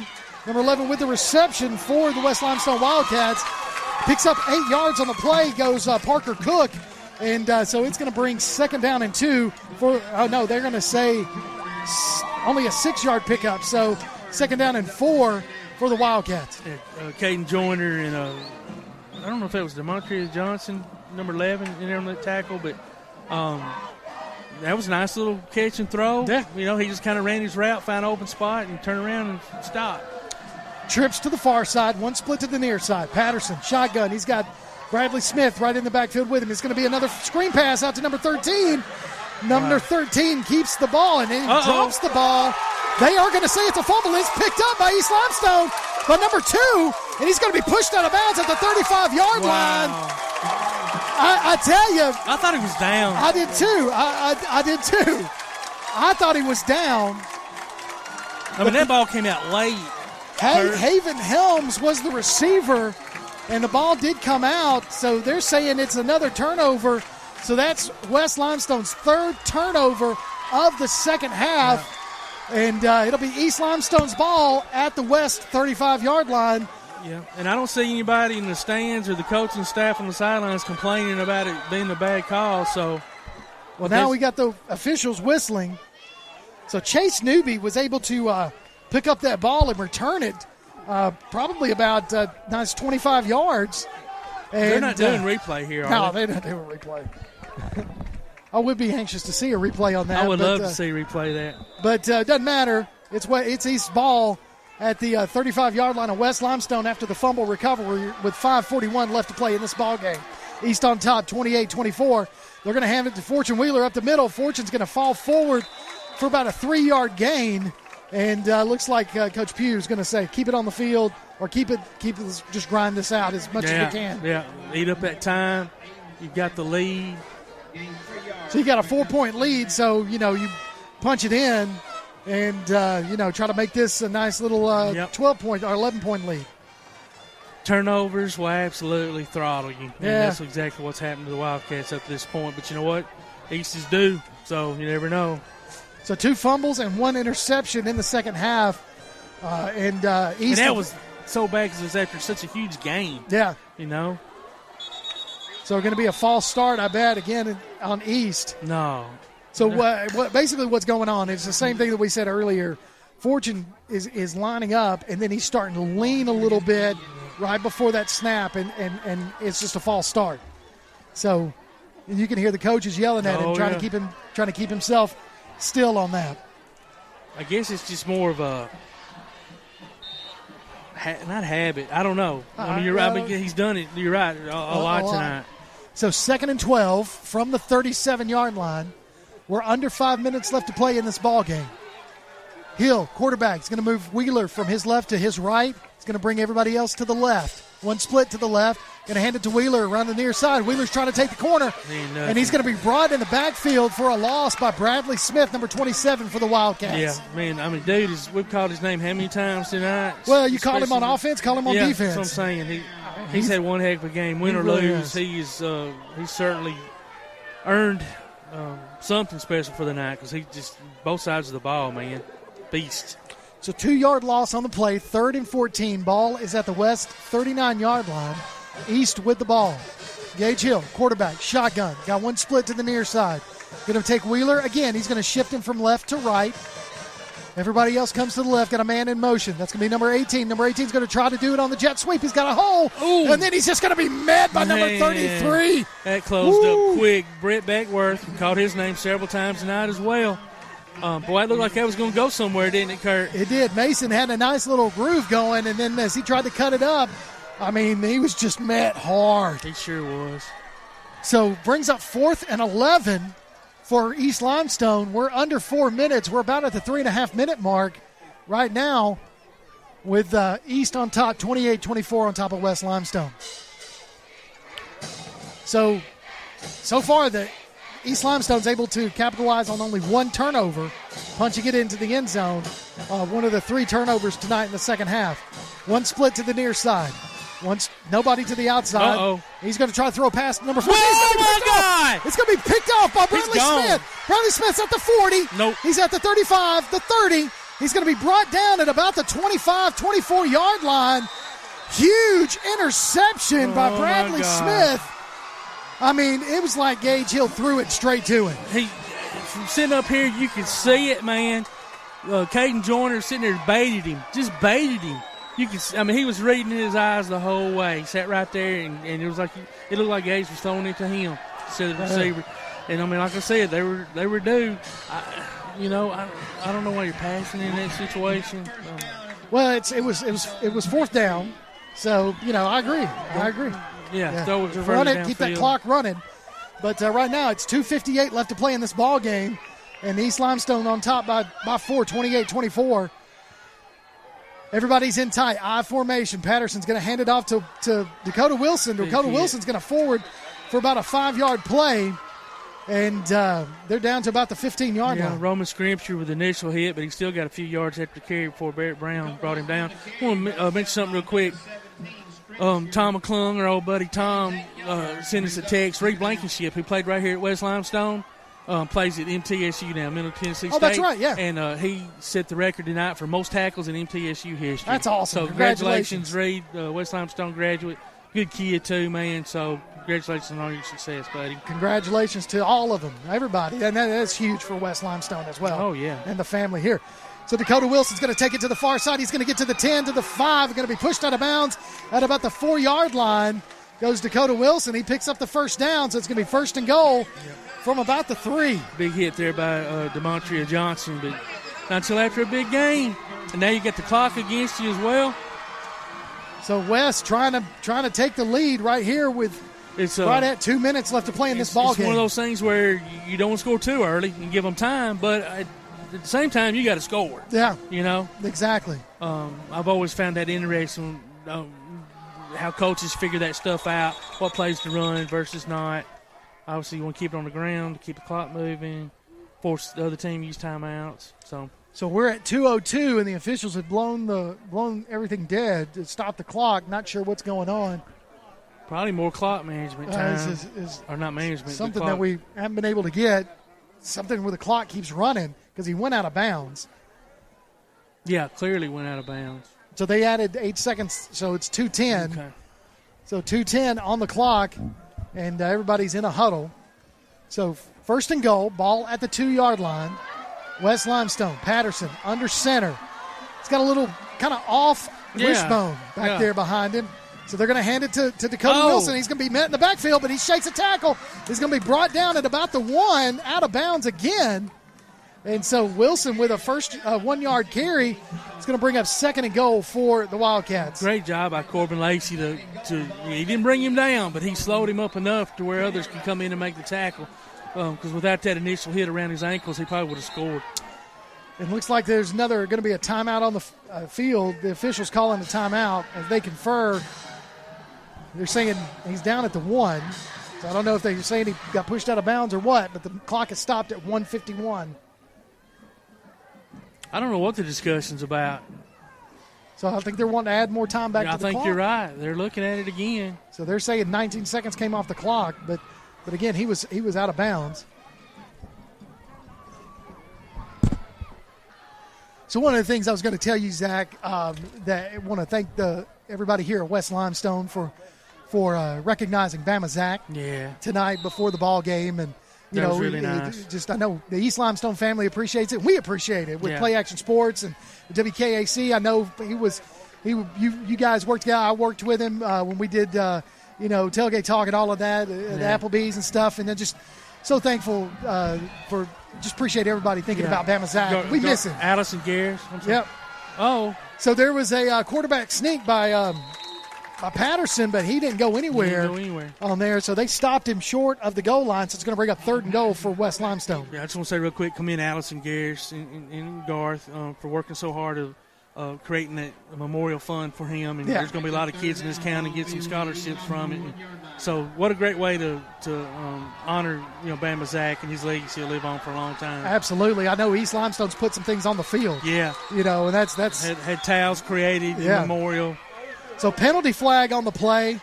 As there was a timeout call, but then looks like it's going to be against Coach Pugh.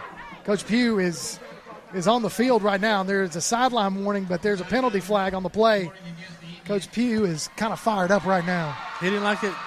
So how? If there was a timeout, where's the flag? I'm not really sure. Somebody said something. So so everything was blown dead, and then all of a sudden Coach Pugh goes out there, and then there was a penalty flag. So I'm just not sure what the deal is. They're over there talking. The officials are. There was a sideline warning, so I don't know if they're going to. So East Limestone calls a timeout. So it's going to be their first their timeout right now with 1:26 left to play in this ball game. We're going to keep it here. 28-24 is your score. West has the ball, 2nd and goal from the 2-yard line. And no, it should be 3rd and goal. Yes. Yeah, so that's wrong. The scoreboard is wrong, and I'm trying to see the sticks. Yeah, the sticks looks like it's 3rd and goal. Yeah, that's what it is. With 1:26 left, Coach Pugh's over there trying to tell him, "Hi guys, this goal line stands time." Yeah. This is one of those deals where, you think obviously just straight up the gut, right? Maybe possibly quarterback sneak. You got a guy 6'5" right there. Doesn't weigh a lot, so he doesn't have a lot of, physical strength maybe. But that's one of those deals where I've always not, just fake that handoff and then the quarterback just, keep it and run to the corner. Peyton Manning like he did. Yeah, man. Peyton Manning not known to run quarterback. But that's when he played, Florida, did the fake up the middle and they just kind of rolled it out. Right through, man. Everybody's anticipating. Everybody's jammed in tight. Yeah. You just need that one little, not even a really good block, just a bump on the end to be able to get them in. So we'll see what Coach Davis decides to do. So it's hard to tell how. They're saying the ball's marked on the 2, but it looks a lot closer than that to me from here. Yeah, it does. So it's 3rd and goal. So we'll say it's on the. I think it's on the goal line. That's what it looks like. It's just barely off the goal line. So in theory, Patterson should be able to just kind of take the snap, put his hands over the top, and I think that's what you're going to see. Yep. He's going to roll to the right side, and he is going to get into the end zone. Touchdown, West Limestone. With 1:22 left to play in this ball game, West Limestone takes the lead after the interception by Bradley Smith to get it all the way down there, and West Limestone taking that lead. That was a great second effort to be able to get in initially. He looked like he was going to be stopped, but Colin did a really good job to keep his feet and push forward. So Patterson, his second quarterback sneak touchdown of the night. There's the kick. It's up. And it is good. So with 1:22 left to play in the ball game, your score 31-28. West on top of East. But what we know is this: East can be explosive, and that's plenty of time to get in the end zone. So Coach Pugh's over here talking to his Indians, his receiving team right now, and trying to give them an idea of what we need to get done. So, after tonight, you're going to listen to the post-game show we're going to have two names for you. One's going to be the Limestone County Player of the Game, and our featured player is going to get a gift certificate good at either Village Pizza or Cream Delight. And we're also going to have our Lawlers Fan of the Week at pasnetwork.net. And we'll announce that winner during the postgame show of each and every Limestone County football game. The winner gets a $20 Tasty Bug from Lawler's Barbecue. And like I said, we'll announce those during the postgame show tonight once we are concluded with this really, really good football game. This has been, like I said earlier, everything that you've heard, whether you're in the grocery store or work or wherever, people that were going to be here knew they would come and knew they were going to be in for a great game, and it certainly lived up to that. Well, East Limestone comes into tonight's ballgame with a 4-game win streak against West, and West is looking to break that streak. High end-over-end kick's going to be fielded at about the 20-yard line. He's got some room. Oh, he's going to be met. Oh! That was a tackle. That was a tackle right there. Number 20, Anthony Killen with the reception. 12-yard pickup. Jonas right there. Smith said, hello, my name's Jonas. Killen did not like to be hit like that. He jumped up. Holy smoke. A couple of words were said, but nevertheless, penalty flags were kept in the pockets. Thank you, thank you, officials. Yeah, it was a clean hit. It was a clean hit, and after that, there's a little bit of jawing from both sides. Right. It's a tense moment, tense position in the game, and I'm glad they kept their flags in their pockets as well. So Coach Pugh wants to call a timeout with 1:17 left to play in this ball game, as West is on top of East, 31-28, and I tell you, man. So I'm wondering how close East has to get in order to kick a field goal. Well, I don't know. Of extra points. Yeah, I mean, I don't know. I think you got to believe that they've got to at least get to probably the 25-yard line. You don't think a 35-yarder? No. Well, let's say he's got to get to the 25, because I mean that. Give him a shot. Give him a shot. I'd say the 25-yard line, so that'd be about a 35-yard field goal, and maybe a 40-yard field goal, but it'd be 30, 25, 35, 42. 42, yeah. So you've got Fortune Wheeler in the backfield. You've got Gage Hill at quarterback. He's got trips to the near side, split to the far side. He's looking to pass. Got good block, good protection. Thrown to the sideline, overthrows his receiver, number 18, Alexander Mason. Just really overthrew him. Mason didn't have a shot at that one. Yeah, really good defense that time by West. They kind of dropped everybody back, soft rush, towards the quarterback. So Gates had time to throw the ball, but the defenders did a really good job, especially on the backside of the defense, to cover everybody. Nobody was really open. So with the incomplete pass, the clock stops at 1:11. East breaks the huddle. Gage Hill, quarterback, takes Fortune Wheeler, puts him to the right side, trips to the near side. One split to the far side. Hill drops back, still got good protection. He's got a rush, and he's going to be sacked. Ball's coming out. Ball's coming out. That's the game. West Limestone's got the ball. He got hit from his blind side from the defensive tackle. Ball popped out right when he was hit. Yeah. And West recovers it at the East 28-yard line with 1:02 left to play in the ball game. And you got to believe that Coach Davis is just going to take a knee. Yeah, I mean, how many timeouts these have? One? Yeah, if that. Yeah, so they can't really do anything with 1:02 to get the ball back. And if they did, there wouldn't be any time on the clock to do anything with. Really good. It happened so fast I couldn't even tell who made the hit on the hill. It was really hard. It was one. I want to say number 33, but I could be wrong. You know what? It probably was, because I think that's Beckworth, isn't it? Yeah, it's Beckworth, and it's probably exactly who it was.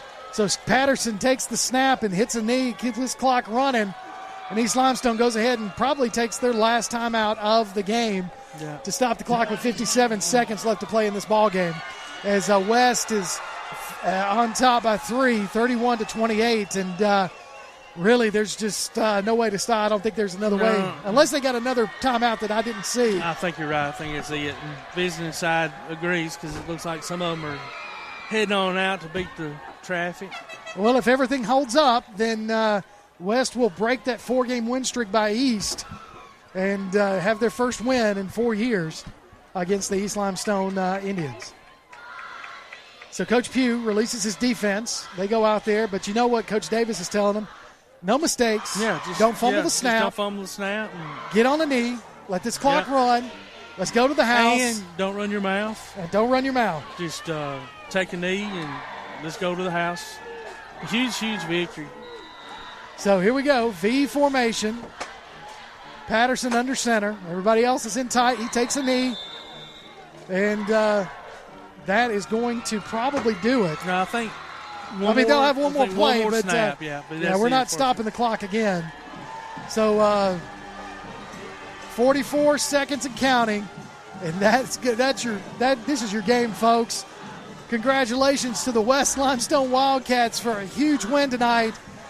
And as the clock runs down, Patterson's going to go under center. We're at 18 seconds on the play clock.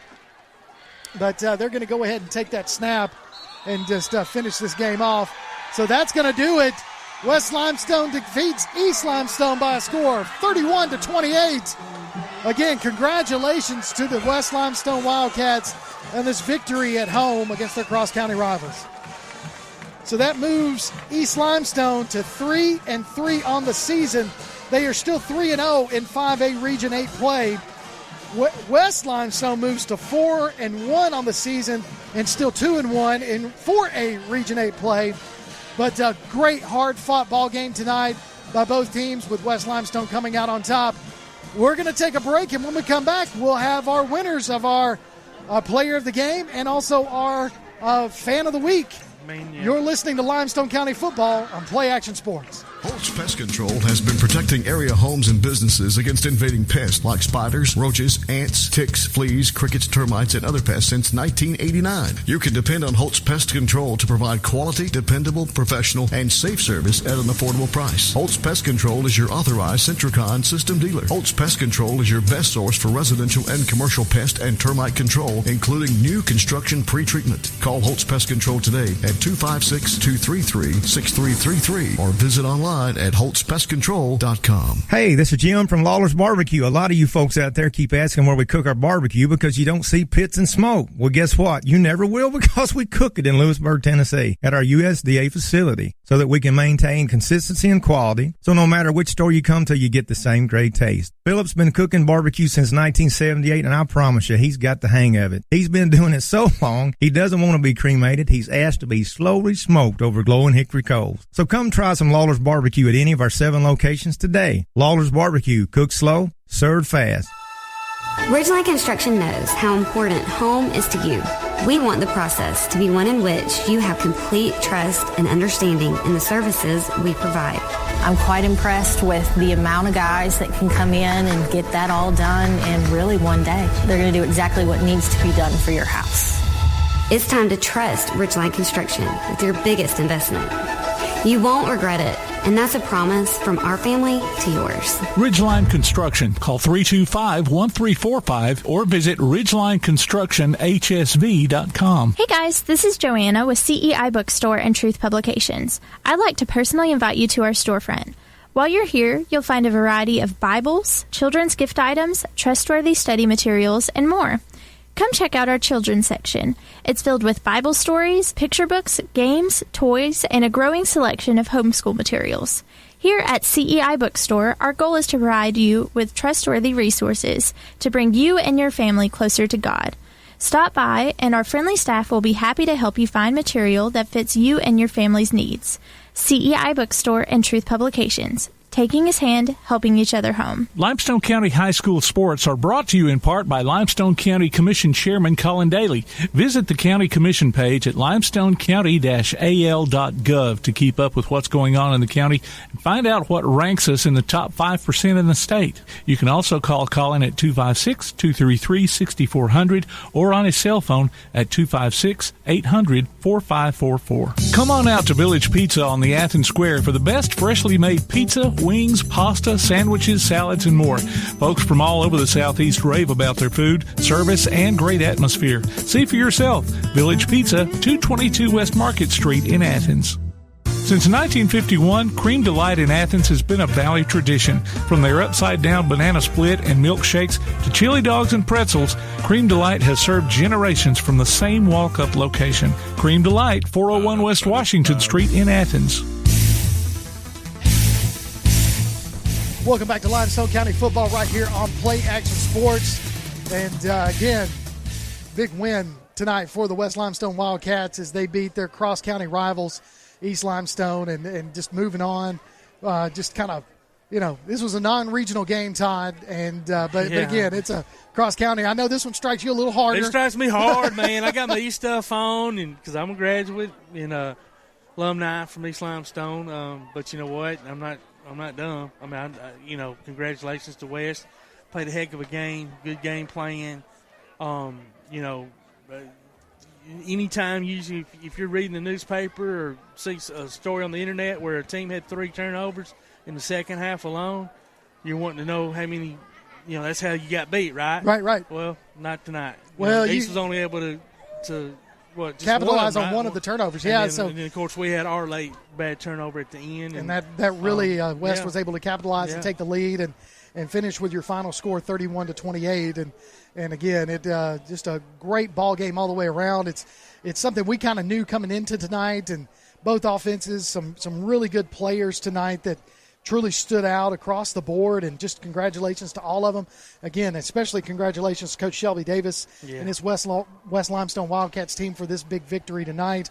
And because of that, we kind of talked about it during the break there, and we could have chosen a lot of different players, but one particular player tonight stood out for us, and we've been calling him the wrong name all night. Sorry, buddy. Yeah, no, and number 27, Brad, we've got him listed as Bradley Easton Smith, and we found out his Bradley Smith actually goes by Easton, so Easton Smith, and so, man, we congratulate you. You are our player of the game tonight, and because you are the Limestone County football player of the game tonight, you get a gift certificate good at either Village Pizza or Cream Delight. So, again, congratulations to the whole West Limestone Wildcats team, but tonight Easton Smith takes home the Player of the Game award.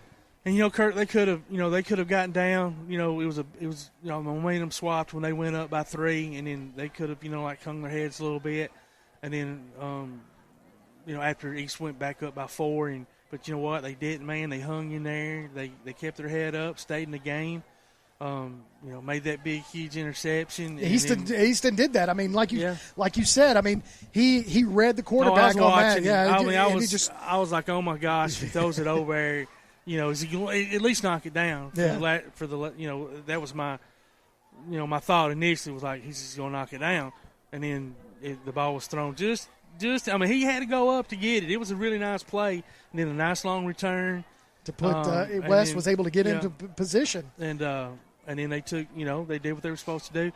Surprisingly to me, and I've said it all game long. I think really the defensive and offensive front for West. You're playing a bigger school up in classification, and most of the time they have bigger, stronger guys, and in this case I think he still was bigger. But, man, West did a really good job of opening up holes. Running backs did a good job of reading those holes. Yep.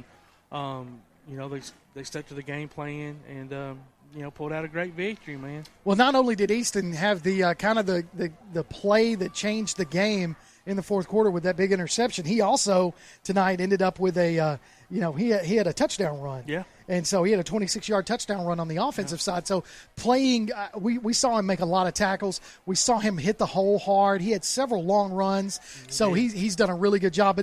But again, we had to pick someone, but we could have picked a lot of other players. Yeah. Colin Patterson had two quarterback sneaks for touchdowns. He also threw an 86-yard touchdown pass to Dakota Hilliard in the second quarter. So one thing we didn't talk about, and I want to ask you, I found it interesting that very last series that West scores on, all of a sudden they're throwing. Well, we hadn't really, they threw they had a few pass plays there, and pretty successful on them.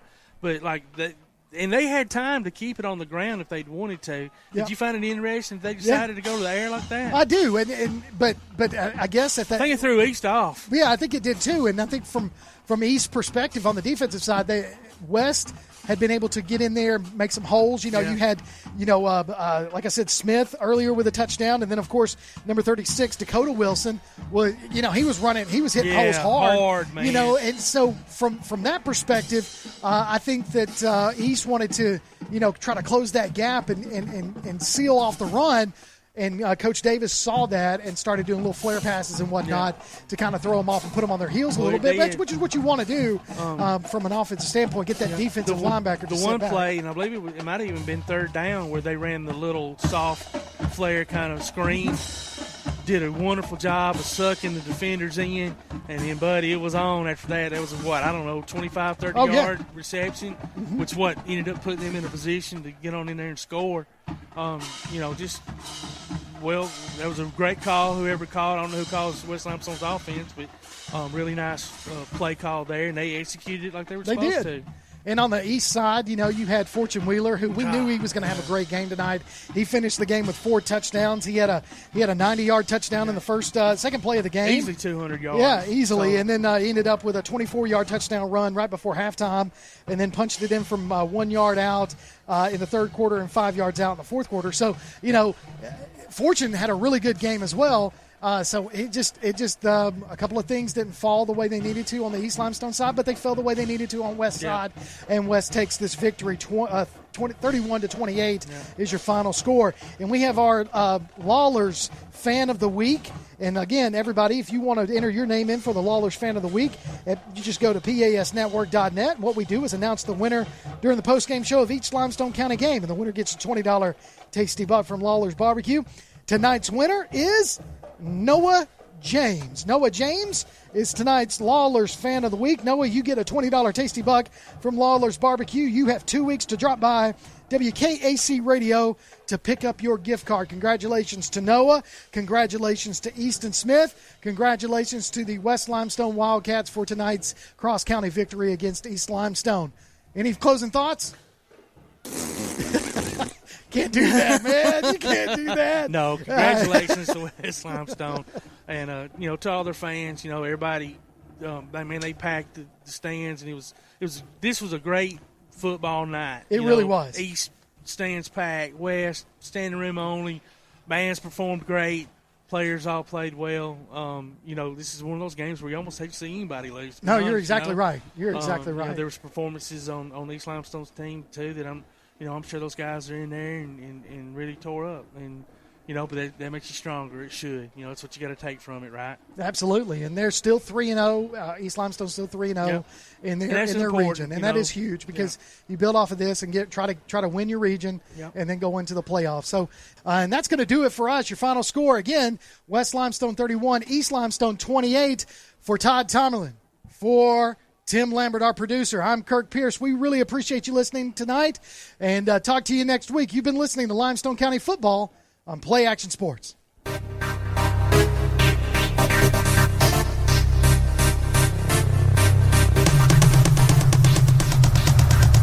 You've been listening to Limestone County High School Football on the Play Action Sports Network.